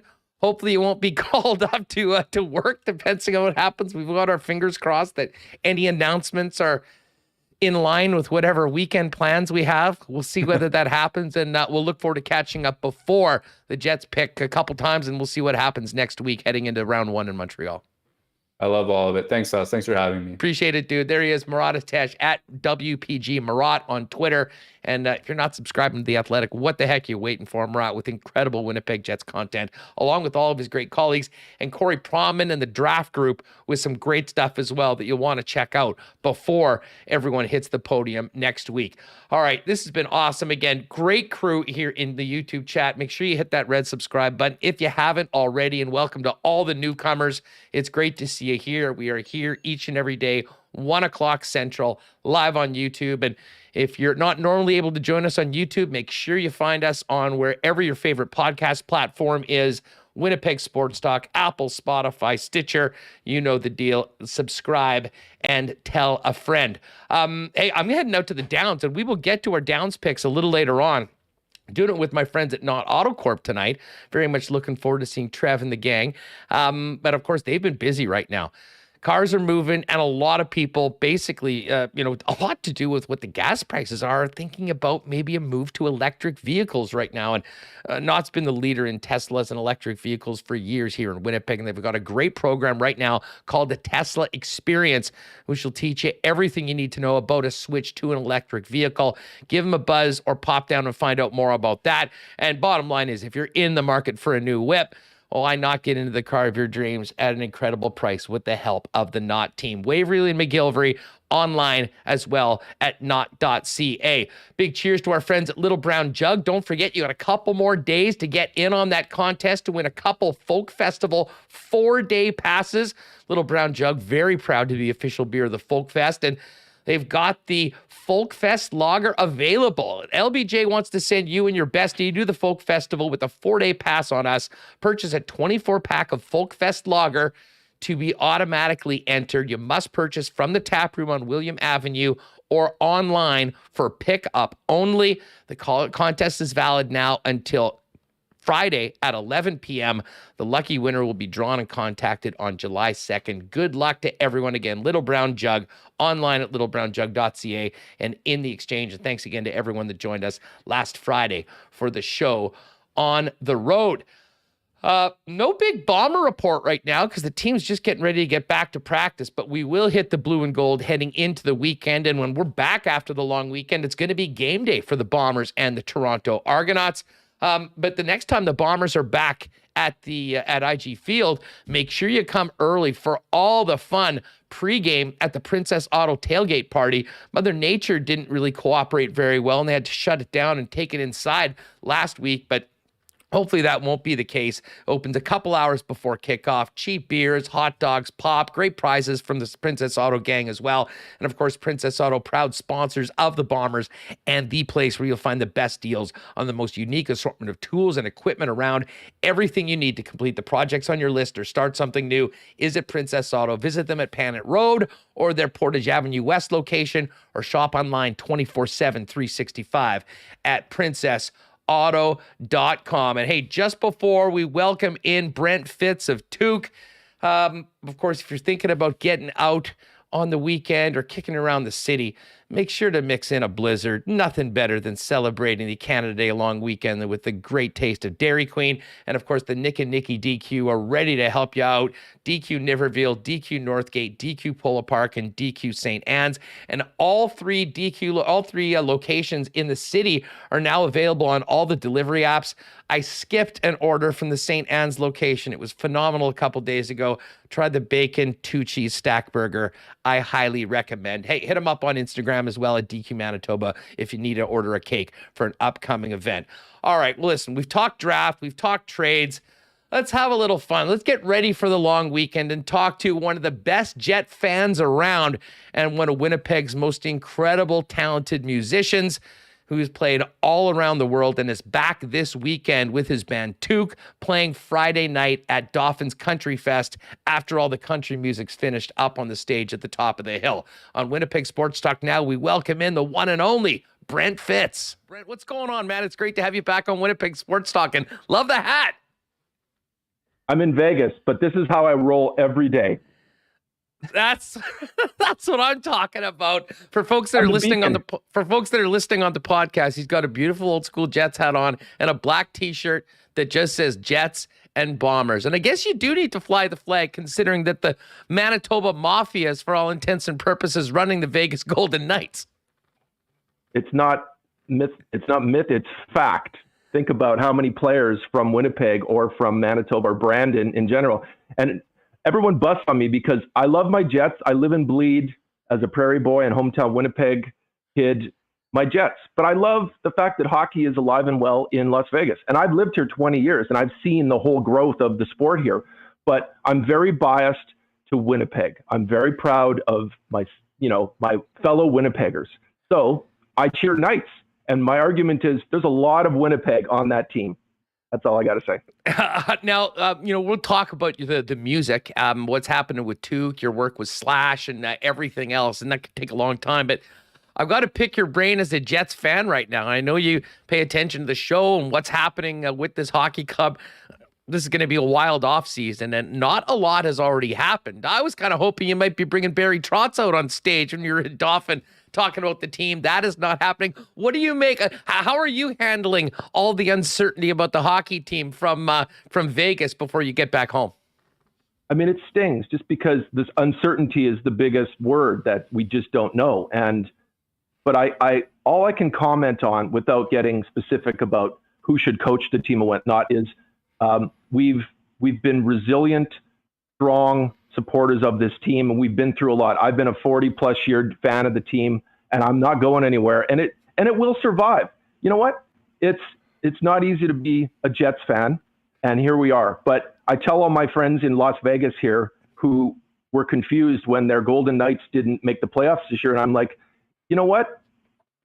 There you go. You deserve that, because when you're a Jets fan and you go through all these phases of success and up and downs and around, you'll see if you really stick around for the long haul. Anyway, you must know better than I as to what's going on for coach, but I think we need to that's probably top of the list for a priority right now. Well, and we talked about this earlier, but Darren Drager reporting that the list didn't get to who it is, and we've heard many different names, but down to 2, potentially 3, and we could maybe hear a new head coach for the Winnipeg Jets as early as this week. And I'm sure that they love to have their coach sitting with them at the draft table when they make 2 selections minimum in the first round at 14 and 30 coming up on next Thursday night in Montreal. But Brent, well, before we get to what's happening with Tuuk, you mentioned fans and being a longtime fan. It is natural. And I think in today's era of social media, when we have access to so much information, and as soon as it's there, it is out there, and we hear different trade rumors of players. I mean, there's a natural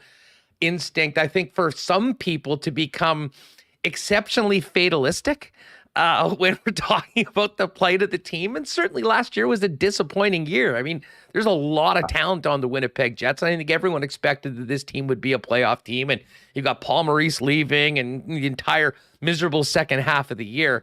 But it does sound like you still do have some optimism and hope. Or maybe is that just the way we've built if we're old enough to have been around from 1.0 to 2.0? Yeah, it's so I could just say, because I'm once removed, because I actually, as the proud beacon of the Jets here down in Vegas, but it's got to be different when you're in Winnipeg. You know what I mean? Because all my best friends that I talk hockey with every day back home are basically, if Barry Trotz didn't get the coaching job, that's it. And I'm like, hold on. It's not the end. But yeah, it would have been nice, but that's just not the way. Hey, and I can just flip it. When in Vegas here, when Fleury was traded, the whole city was like, that's it. I'm not watching hockey anymore. Fleury's gone. It's like, how we get when you're internally there. So I'm just optimistic. I'm a little more easily prepared for it, because I'm watching it from the sidelines rather than sitting in St. James at a sports bar waiting for the season to start. Well, and I had a funny conversation with a friend the other day over a couple cold ones at the bar. And, there was a lot of doom and gloom about the team. And I said, you know what? Think about our conversations about the Bombers 10 years ago, 5-6 years ago, the beginning of the Mike O'Shea era, when many of you out there wanted him fired, pissed off that he wore shorts or whatever, even though what was happening with the club. And now this team is the preeminent franchise in the Canadian Football League. I mean, things do turn around. You need to have the right people, and that's why this decision is so important. But at the end of it all, you do need the horses. And I think that regardless of how things shake out and potential players that may go out or come back in, there still is a pretty exciting nucleus of talent here, and some young players that, while we might not get these results immediately in the first couple months of the season, or maybe even next year, I think that there is good reason to not be completely negative about the entire future of this club, because it's not like we're starting from scratch. This team's in a hell of a lot better situation than they are right now than, for instance, when they came from Atlanta in 2011. And no kidding. And after watching the Avs hoist the cup the other night, there was a lot of commentary from all the announcers, and the stat that was brought up was this team was bottom of the league 5 years ago. The Avs were historically bad in the history of the 3-point game era. I'm not sure any team has been as bad, and they stayed with Jared Bednar, which is very interesting too. Another first-time head coach that didn't come into the league with a lot of fanfare, and here they are right now. That being said, being as shitty as they were did allow them to get a guy like Cale Makar, and of course, think of how disappointed they were. I believe they were the worst team in the league. Had 3 teams pass them in the lottery and ended up getting Makar at 4. So it's not all set in stone. No, so that's, again, I'm going to be optimistic because I can look around the league instead of just focusing on the Jets. I can look at the other teams and go, see, the Jets can still, because look, we have one of the best, just the city itself. When I come home, I've been to a lot of NHL games around the league for many, many years. I've been to playoff series in Nashville. I've been to when the Kings were hot in LA. I'm a huge hockey fan. And when I go back to Winnipeg, it definitely has, and I'll say in a good way, that blue collar, the focus on the game is none better. And I like going to Vegas games too, but it's almost a little different. It's got a few layers of there's a lot of fandomness, but in Winnipeg, we truly are. I mean, I could tell you, like, my mom will be able to comment, who's, been a hockey fan forever, but my mom's, in her 70s, but you will know all the players and all the stats, where in Vegas, the average fan doesn't know much other than, oh, I just love being at the game. You know what I mean? So They do a great job with putting on a show in Vegas. There's no doubt about it. And you know what? I'll give them credit. I think they've done a great job at building a fan base. And, the team's been successful up until this point. But they did get a little dose of reality last year that comes to everyone, especially in a salary cap situation, that it's not maybe as easy as they showed in the first year, making it all the way to the Stanley Cup final. Brent Fitz is with us. Brent, you're working with Tuuk right now, and I think that's the main focus for you. But for maybe folks that are new to this program or that familiar, tell us about the work with Slash and kind of where you're at right now in your music career, because you've literally worked with pretty much everyone. I mean, your CV is a who's who of both Canadian and international music over the last number of decades. Yeah, and luckily it all started from, the clubs in Winnipeg. And I just found a way to break out. I moved down to California. I got hooked up with a lot of great artists, by leaving Winnipeg and getting my butt handed to me and into a new country, new opportunities. But the Slash thing, it's always funny, like gigs like that, people go, wow, how does Slash play with some guy from Winnipeg? It's kind of like these things happen 20 years in the making, but a lot of dots that connected myself from Winnipeg and eventually got me to LA. I've been playing with Slash from Guns N' Roses, in case people don't know who is Slash, for over a decade. And luckily, thankfully, the band that we put together, which was a bit of probably a wait and see happy accident. Slash was just putting a solo tour together to support a record back in 2010. And I got recommended by, and this is Slash's words, not mine. He called around, asking some people, hey, I need a drummer. I want to go on tour this summer. And apparently everyone that he called said, you got to call Brent Fitz.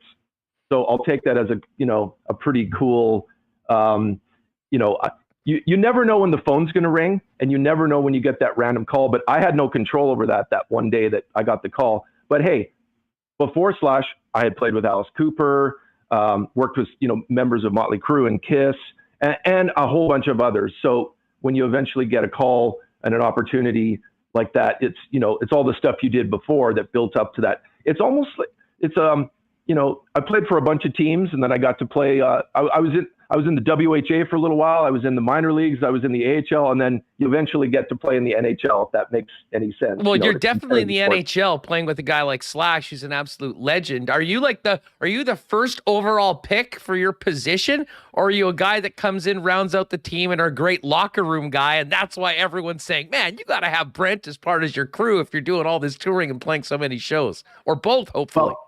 Well, there'll be Wayne Gretzky. So Slash is Wayne Gretzky. He's the star. He's the marquee player. But then you've got the grinder. You got the solid guys. So maybe there's a Mark Messier in the team. So it's like Dale Hawerchuk, but I'm Morris Lukowicz. How's that? Hey, he popped a lot of goals for the Winnipeg Jets and was a big part when the team went into the National Hockey League. Brent Fitz is with us. Brent, sports has been a big part of your career. I mean, obviously you're a huge fan, and we've had a ton of conversations on the Jets over the course of the years, especially since they came back. But you've had a chance to play a hell of a lot of sports venues and being connected with sports. And you've always said that that's been, a big thrill for you to kind of combine a couple things that you love to do. You were telling us off air that Tuuk actually dates back, the embryo of Tuuk, if you will, goes back to the 2007 Grey Cup in Toronto when the Bombers and the Riders of all teams were going at it. Yeah, there was a private event that I got invited to put a band together up at the top of the CN Tower. It was a CFL, like some form of a dinner. And they were like, it's going to be sports and music. Brent, get a great band together. So I thought I would put all Canadian notable guys from different bands together. And the first time I thought, it'd be really cool. CFL, it's Canadian. Let's just have an all Canadian set list. So what would it include? Loverboy, Honeymoon Suite, Guess Who, like classic Canadian bands. Rush. And that, I didn't know at the time, but doing a little private event sparked enough in. People were like, that was amazing that you put that band together. And fast forward to, I think it was the next year, and I put that band together through Gibson Guitars, Gibson Canada in Toronto. And they loved it so much. The next year, the Junos were happening in Calgary. And they said, hey, can you put that band concept together again? So what happened was I did it in Calgary for the Junos the next year, and I had an all-Canadian cast of great players. And on that gig, I invited Todd Kearns to play. And that was when him and I first connected. Basically, Todd Kearns and I were the embryo of Took after that. And fast forward to, in Winnipeg, we got offered a few charity events playing at the good old Palomino in the early 2000s, when Todd and I were already members of Slash's band. So, and that's a whole other story. But the apple never falls far from the tree, guys. Go with the prairie guys. So when I got the gig with Slash, just to cut to the chase quick, we were also in need of a bass player, and I did recommend Todd. And you see how it is. You recommend the A-list go-to guys that I know who can deliver the goods. And Todd's one of the best musicians I know, best front guy, singer, all that. And so him and I have both been in Slash's band. But we started these Took shows in Winnipeg, not called Took yet, where we were doing some charity stuff for like breast cancer and whatnot. And I put the all-Canadian crew together, and we did some events, gave all the money away. And eventually I'm like, I think this is a thing. I think this is a band that people love. It's always sold out. It's always packed. People love the Canadian content. And so Todd and I said, we're going to brand this. We're going to call it, and then Corey Churko, Shania Twain's musical director and guitar player, another one of our best friends, came in and did the shows in Winnipeg for the charity events. And you could see how it just kind of organically evolved into a band that we didn't know was going to be important at the time, but we're playing with our friends who we grew up with. We've known our whole lives, all from the prairies. And the irony is we all live in the States. Todd Kearns lives in Vegas. I live in Vegas. I've been in the States for longer than I've lived in Winnipeg. I moved in 1996. So, and Todd lives in Vegas. Our guitar player, Corey, lives in LA. Our drummer, Shane Gallus, who's from Innisfail, Alberta, he lives in LA. And so now we've created this nightmare that is it's the best band that I didn't know I was going to start, that I only started it in the mid 80s with my best friends, but here we are now in our late 40s, early 50s, some of us, in the perfect all-Canadian, all-star supergroup. No, it is. It's such a cool story, and it's great to see the success. And anyone that's been to one of the Took shows knows how fun they are and how much people appreciate it. I have to ask you, with you guys all in the States, do you guys play gigs in the States, or is it mainly in Canada? And when you are in the States, does anyone know what the hell a Took is? Well, the Tragically Hip over time used to come down, and I would go see them in LA when I lived there, and there would be a much smaller crowd than the stadium-sized crowds they would play in Winnipeg. So yeah, we've definitely got an audience larger, and certainly going back to Canada makes sense because of the set list. But we have played some U.S. shows. Yeah, we've played the NAM, which is the National Association of Music Merchants trade show in Los Angeles, and we go over, and the quote is, "This is the best band that's ever played the private Canadian party that happens every year at NAM with all the Canadian music dealers." So we've done that. We've actually done a few corporate events in the States, and we have some upcoming events. But honestly, Hustler, for us to go and play at the Grey Cup or a hockey event, the perfect scenario for Took, which one of our greatest gigs to date was, we played the Calgary Regina Heritage Classic. Was that 2018? Yeah. Yep. In Regina. It was so freaking cold outside, and we played live outdoors. It was a blizzard that day, but that's your template for a great Took gig. Outdoor hockey game, playing rock and roll, classic rock, freezing our asses off. I'm sure half the people in chat were there. I know I was, and it was great. And you guys are, you were mentioning off air, you're doing this will be invading into enemy territory, but the band will be teeing it up for the Stamps Elks game a little later on this season. Always fun to get in a little Canadian content. And you as a Bomber guy, I'm sure are going to have to hold your nose and know that someone's going to win. But I imagine the other fellas in the band will be pretty fired up to have that one as well. Well, I mean, it's just great to be able to play those special high. Like I like the amalgamation of the sports and music. You know, growing up a sports fan, it's so incredible to, you know, have that music connection too. I mean, it's funny. I always say I'm always around other musicians, but the thing I love the most is to talk to yourself and other guys that are into sports, because that's my other love. So when Took gets to play events that are sport related, I mean, it kind of is a no-brainer. Like that, those are my favorite events. So I'm just glad we get asked to do those. I mean, we played the Grey Cup tailgate party when the Bombers won the first of the two back-to-back Grey Cups. That was 19? 2019, yeah. Yeah, so I was there. I was at the game. We played the pre-show. We played here's what's interesting. We played the Stamps party instead of the Bombers party. We played all the teams have their parties during Grey Cup in the city, and I'm the Bombers fan going to the Grey Cup, and I'm playing the Stamps party, and I am, of course, wearing my Bombers jersey. There was no way I wasn't supporting. It didn't go over that good, but there was a lot of Bombers fans there too. So, but it's all in good fun. What I love about, our up north is we all play nice with each other and everybody likes to rib. We know even in my band too, I have two guys from Saskatchewan who definitely bleed, green and Rider Pride. And we agree to disagree about our football and it's just the way it is. When are we going to get you guys out to IG Field playing for the Champs?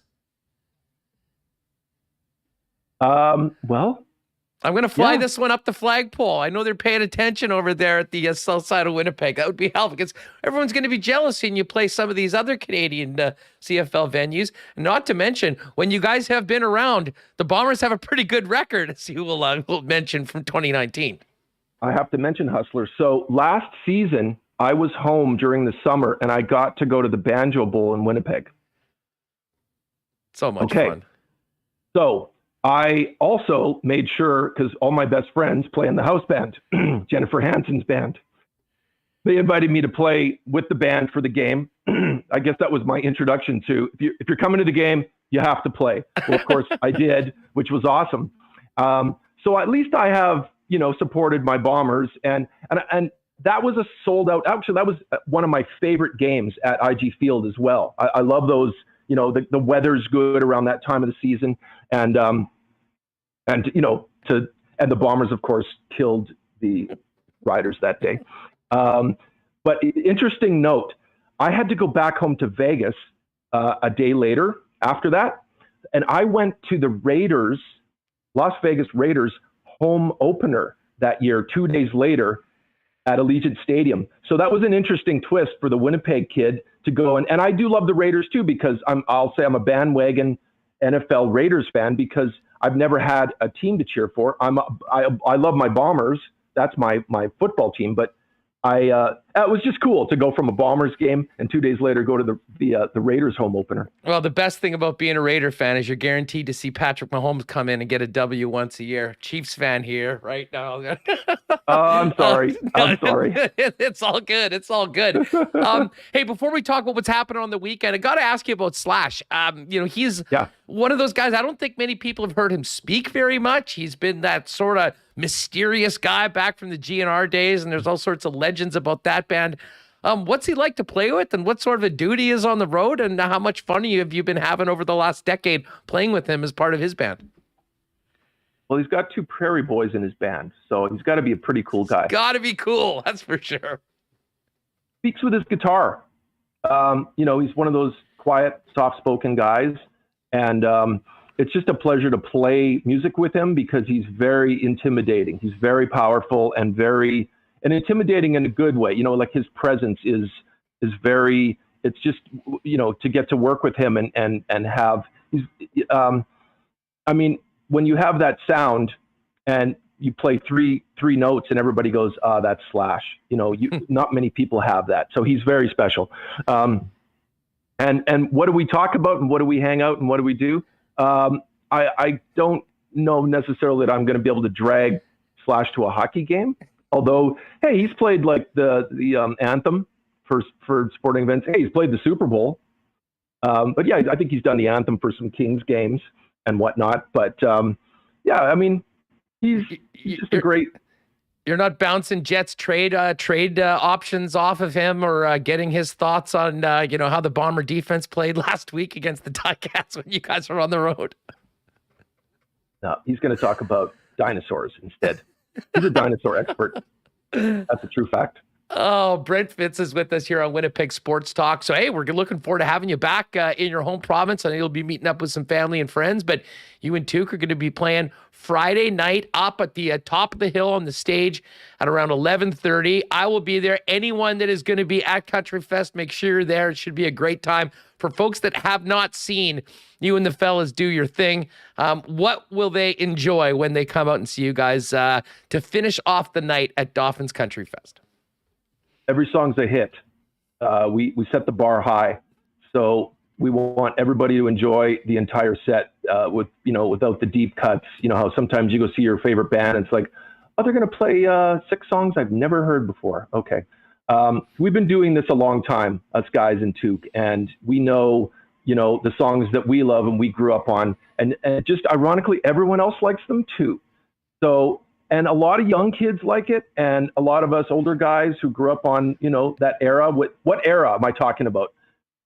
60s, 70s, 80s, and a little bit into the 90s, but that's our set list. That's a wide 40 years of classic rock.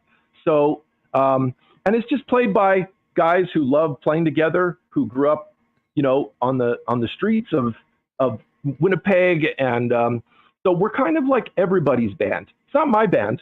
I put it together for fun, and we just do it because we know everybody else loves it. And the last time we played Dauphin Country Fest in 2017, it was an interesting how it goes down on the weekend. Is the last headliner finishes on the big stage down below, and we started our show to a small audience, and we were like, okay, what is going on here? And they just said everybody comes up from down the hill. And about 2 or 3 songs in, it was so packed. We were just in shock at how crazy it got. And the whole rest of it was just like electric. And it was, of course, I think it was Canada Day weekend last time we played, but we just know that we're in for, and people haven't gone out to see live music. So have you been to see live shows lately, Hustler? You know what? I really haven't. I mean, over the course of the last couple of years, I've popped in and there's been, over the last couple months, there's been a few things that have happened. The Watchmen were in town. They did something a little while ago, but, in the arena, I know KD's, trying to bring some bigger acts into, what is it called now? The arena downtown.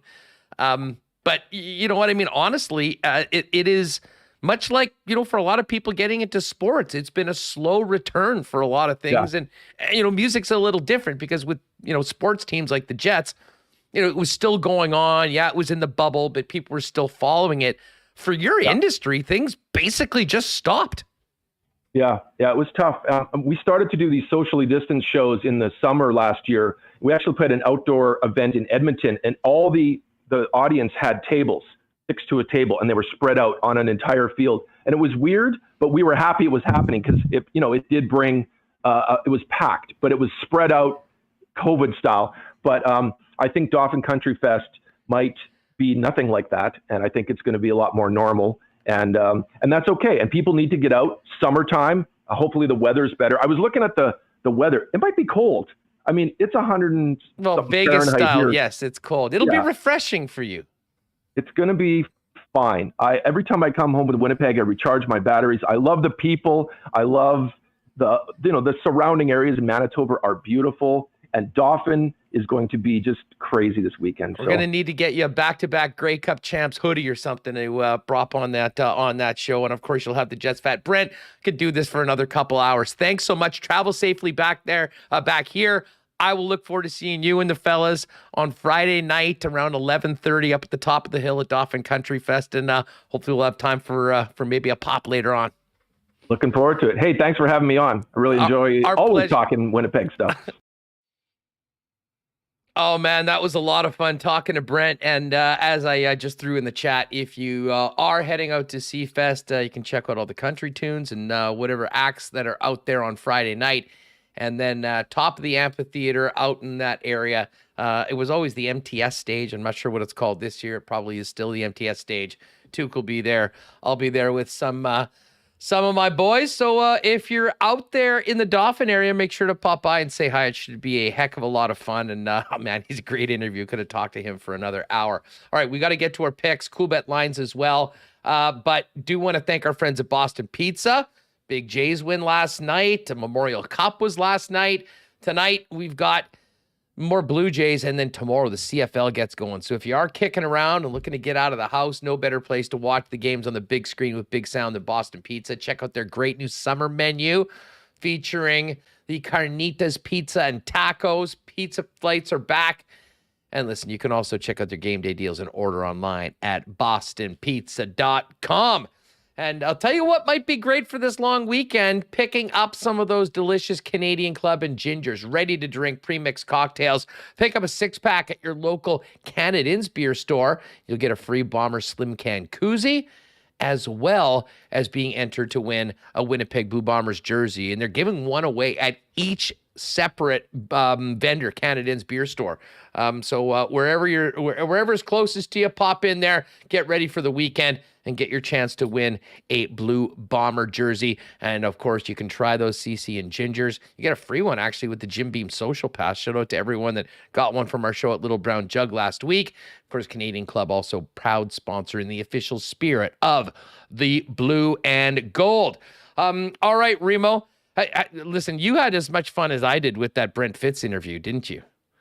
This is like when I get to go down like golf holes or something like that. You know, you were completely geeked for Brent, and he was amazing. He's one of the most fun guys to talk to, and just a genuine Winnipeg dude that still values his roots here as much as almost anyone I know that's hit it big outside the city. Yeah, he's repping the Jets hat. There's pictures on his website wearing a Jets jersey while drumming for Vince Neil.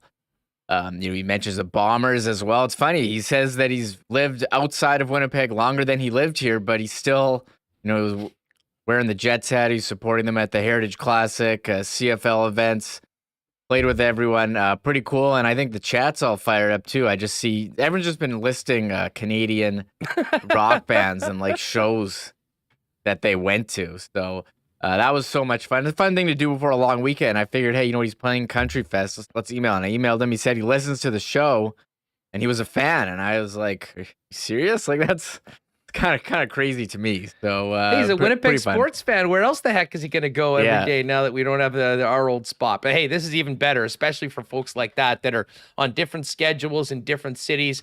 Part of the reason why you just subscribe, hit the red button, and subscribe to the YouTube channel, because as soon as we're cranking out content, it's there for you at your leisure. And as I said, people pretty pleased with the way that they can consume what we're doing right now here at Winnipeg Sports Talk. All right, let's get to our Assiniboia Downs picks for tonight. I'm going to be out at the track, so if any of you are there, keep an eye out for myself. Going to go with the Not Auto Park gang. I think my buddy, old former Winnipeg Jet Russ Romanek's going to be in the crew tonight. Looking forward to seeing Roma, and hopefully we'll pick some winners.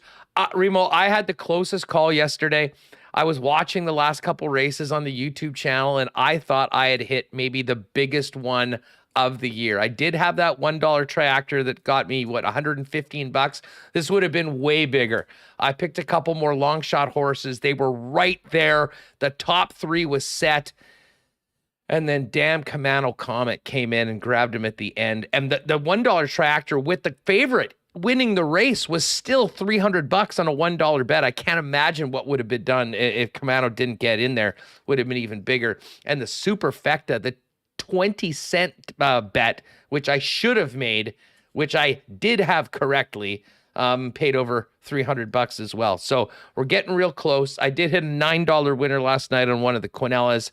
So I'm looking forward to doing it in person tonight. I'm doing our tally. So you only had the $9 winner, so you Yeah. lost 11 then? 11. Yeah. Well, it's better than me. I didn't get it.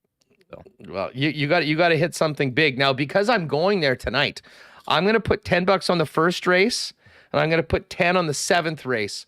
And I figure my sweet spot for betting in person at the Downs will be races 2 through 6. So here are my selections. Reem, you can go after me. Race number 1, I'm going to do the old $1 triactor box. I'm going to pick 3 horses, and any order will get me a win. Timely Ruckus is number 1. Number 3 is Impressive Sense. And number 6 is Call the Cops, one of our old favorites, Call the Cops. So those 3 are in, $6 bet. And then Timely Ruckus, I'm going to put $4 to show. So anywhere 1, 2, or 3 will win that $4 bet, and we'll see what that. And then I'm just going to skip the next 5 races because I'm going to be there. Might not stick around for the last race, but definitely want to have a piece on it. And it's a big one, 10 horses, although there is one scratch. So 9 horses to choose from.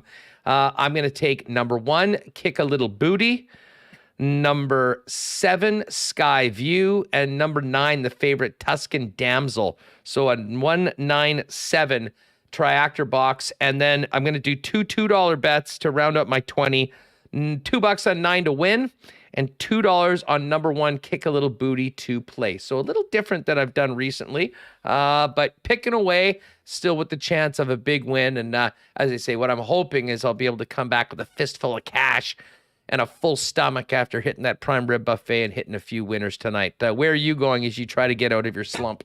Yeah, that was race 7. You were rocking there. I'm going to go with some more longer shots here, and I'm going to try to hit some triactor boxes with a long shot in there. I got to get back in this. I'm in a funk. I haven't had any positive money days. It's been terrible. So I'm going for these Quinellas Hess. I keep hitting one of them over and over again. I did not get anything correct. So I'll go race 3. I'm taking a long shot, $5 on Ain't She Darlin' to win. That's horse 6. I like the name. It stuck out to me. I don't know.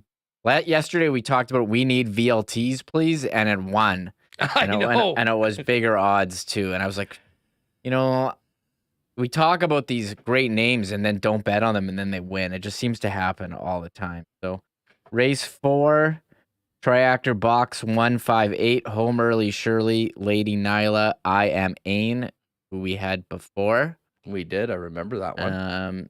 Race 5, another tractor box 479. That's a huge race. Dazzling Mischief, Sing and Cry in Dubai, and Contraband. So I like that one. And then the last one I had $3. I like Contraband too. Yeah, I like we had Brent Fitz on, who was the drummer for Slash, who was in Velvet Revolver, who had an album called Contraband. So there we go. That's my connection there. Whatever I got to do to justify these picks. And race 6. Oh yeah, horse 3 going major long shot, 30 to 1, $3. Let's ride here. I'll just give her on that one. So let's just pray that hits and I can make it all back. So love it. A few Hail Marys from Remo. Again, we're just showing you, if you're watching on YouTube, hpibet.com is where you can make your wagers. And if you do want to kind of see how the horses have done in the past, you just click on them. All their prior totals are there, and it's all good. And don't forget, you can pop down to Assiniboia Downs. Congratulations to all of our winners. Looking forward to hosting you on July 12th. It should be a great time, but tonight looks like it's going to be nice. Get outside, whether you're hitting the Gold Eyes downtown or heading out and joining us at Assiniboia Downs. Great day to get outside. I would do the Downs tonight, and then the Gold Eyes game tomorrow, heading into the long weekend. Should be a great sort of pre-Canada party down at the ballpark. We have a trade to announce. What? We have a trade to announce. We need a WST. We need a WST breaking news sounder. Hit us. What's going on? I get one made? I should get one made. Yeah, well, you should. should. We can. I don't know what I'm doing, but here. I got the trade. This is our trade alarm. Not Jets related, but sure, I'll bring it out. Why not? Elliot Friedman reporting 2 minutes ago, believe LA is big on Fiala, and then he tweeted again 1 minute ago, and that is where he is going. So we had heard Minnesota was looking to deal Kevin Fiala earlier today. LA, New Jersey, Ottawa was what he was saying. And there we have it. He is on his way. We don't know what the return is. But, man, LA was good last year. And that is a big ad for them. A guy who can definitely score. They'll try and sign him. Did they trade Byfield? I'm not sure if they would be doing that. I don't think so. If they trade a pick for this year. But the Kings, very improved last year. This is a quick rebuild for them, Huss. They're strong. So yeah, well, listen, a nice pick. He is arbitration eligible. He is an RFA. But that's a nice ad for the Kings, and obviously we'll stay tuned to what is the return coming back. Oh, here we have it. We have it here. We have the return to announce. We have the return to announce. Man, hey, we did get Gary Bettman ad. Do you think he'll be recovered in time for the draft next week? Because we need him to say, "I have a trade to announce." Recover what? Did he get COVID or something? Well, he didn't present the Stanley Cup. It was Bill Daly. Remember? Well, maybe Bill's just kind of working into, they're kind of preparing him for his role as the processor. Anyways, what are they for their first round pick? First round pick in 2022. Oh, this isn't much of a trade. And University of Minnesota captain Brock Faber. So they got it. Well, so as I said, first round pick. That was it. First round pick, and I don't know. You can look up Faber. We'll see. Minnesota captain, might have some real appeal to Minnesota. They'd know him quite well, but Minnesota is so cap squeezed because of the penalties that they're getting for the next 3 years. I'm not surprised they didn't get any significant return to their present roster. And as far as other teams in the Central, it's great news because the Wild certainly take a hit, losing one of their most talented offensive players. Let's quickly hit the Coolbet lines before we finish up. Tonight in the majors, Red Sox Blue Jays continued their series. Jays minus 156 at home. Red Sox plus 132. By the way, I had to laugh last night, Reem. Oh. I'm not sure if you said Dan Shaughnessy's tweet about the Red Sox, and I saw JD Bunkus, one of my fellow Coolbet ambassadors, throwing a little sprinkle on the Jays at plus 410 going into the ninth inning because the Red Sox had blown 14 saves, and lo and behold, their closer, he's not vaxxed. He couldn't make the trip. He was back at home exercising his freedom, and his team was blowing another lead in the ninth inning.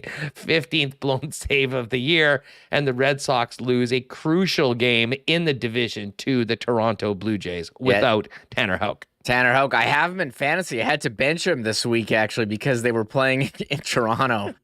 So I benched, so I knew. That wasn't the only thing coming out of the Blue Jays game. There's a video going around of Ryan Strome heckling one of Was it Ryan Strome or Dylan Strome? Or Dylan. Oh no, was it Ryan or Dylan? Let me double check. It was one of the Stromes. I heard Dylan, but I didn't think it looked like Dylan very much. So I thought maybe they had mistaken and had Ryan. But yes, that was a little funny moment at the during the end of the program. But big win for the Blue Jays. By Dylan. Vladdy. It was Dylan. Yeah, it was Dylan. It was Dylan. All right, my bad. Sorry. That's a guy I'd love to see. We've been talking Rangers all day, and I thought I got mixed up. But yeah, Dylan Heck, that's pretty funny. So shout out to Dylan Strome. Jays will look for the sweep. Shout out to my pal Dom, and him and a few other Jays fans are heading out for the Canada Day game and the weekend over in Toronto. So Jays looking to continue their winning ways. Minus 156 favorites tonight. Red Sox plus 132. Other games, including the Dodgers, a big favorite on the road against the Colorado Rockies at minus 208. And the Cubs, a rare favorite, minus 141 against the Cincinnati Reds. John Deere Classic gets going tomorrow. And the field is light, but I'll tell you what, some nice opportunity maybe to jump on our guy, Adam Hadwin. And, man, that number on Hadwin is awesome. I have seen him as low as 10-1 at some books. Coolbet has him at 22-1. He was 17-1 when we were making our lock shop picks the other day. I might have to re-up on that one. That number's that good. Webb Simpson is the favorite at 16-1, and then Adam Hadwin at 22. Taylor Pendrith, or another Coolbet guy, he's in the field. There's some neat props on Pendrith that you can get exclusively at Coolbet. But I have to say, my guy Pat Mayo was just tweeting out some live odds which of course the Live Invitational Portland gets going tomorrow. And DraftKings had an 18-1 on Bryson that was boosted to 22. And I just sent him a DM saying, Pat, take a look over at Coolbet. Bryson is at 27-1. Part of the reason why I got betting at Coolbet before we started doing anything with them was they consistently had the best golf lines week in and week out. And it's certainly showing this week at the John Deere and the Live. All there right now. Wimbledon men's singles, Wimbledon women's singles, baseball, and more. And of course, here's a quick update on your CFL lines. Been interesting paying attention to that all week. Things have sort of settled right now. Ottawa plus 2.5 home dogs against the Lions. Hamilton 7-point favorites against the Elks. Saskatchewan 5-point favorites at home against the Alouettes. And Winnipeg Blue Bombers are -5 on the road against Toronto. Been some interesting movement since we made the picks on the Lock Shop on Tuesday's show.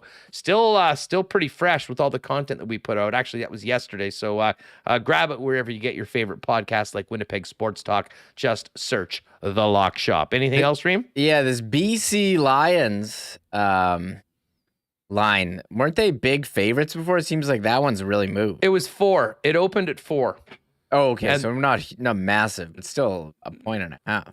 Yeah, no, for sure. I mean, we've seen tons. I mean, think of week 1 where the Bombers were 6-point, or actually, I guess it was week 2. They were 6-point favorites and ended up as 1-point favorites at the end.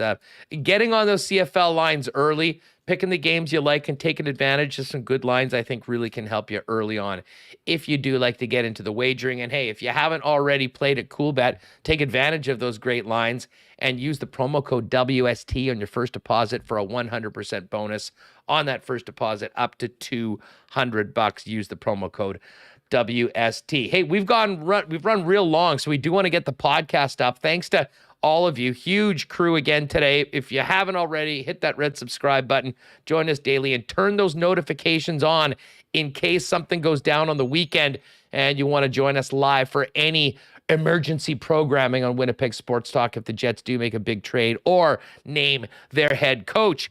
Other than that, thanks to Brent Fitz, Chris Peters, and Murat for a great show. And thanks to everyone that came out today. Huge numbers in the YouTube and podcast numbers continue to be really high with so much intrigue and interest in the Winnipeg Jets throughout this offseason, of course, heading into draft week next week. Folks, have a great night. We'll see you tomorrow to kick things off heading into the long weekend. Rowicki's going to jump on tomorrow. Ken Weeb. We'll talk some Bombers as well, getting ready for their week of practice over the weekend, heading into that Monday nighter. And then, of course, getting ready for some good times, celebrating Canada Day for the long weekend. For Michael Remis, I'm Andrew Paterson. Thanks for joining us. Have a great one. We'll see you tomorrow on WST. Oh, my God. Oh! Shut it down. Let's go home. Thanks for tuning in to Winnipeg Sports Talk Daily. Make sure to subscribe on YouTube and your favorite podcast feed at winnipegsportstalk.com.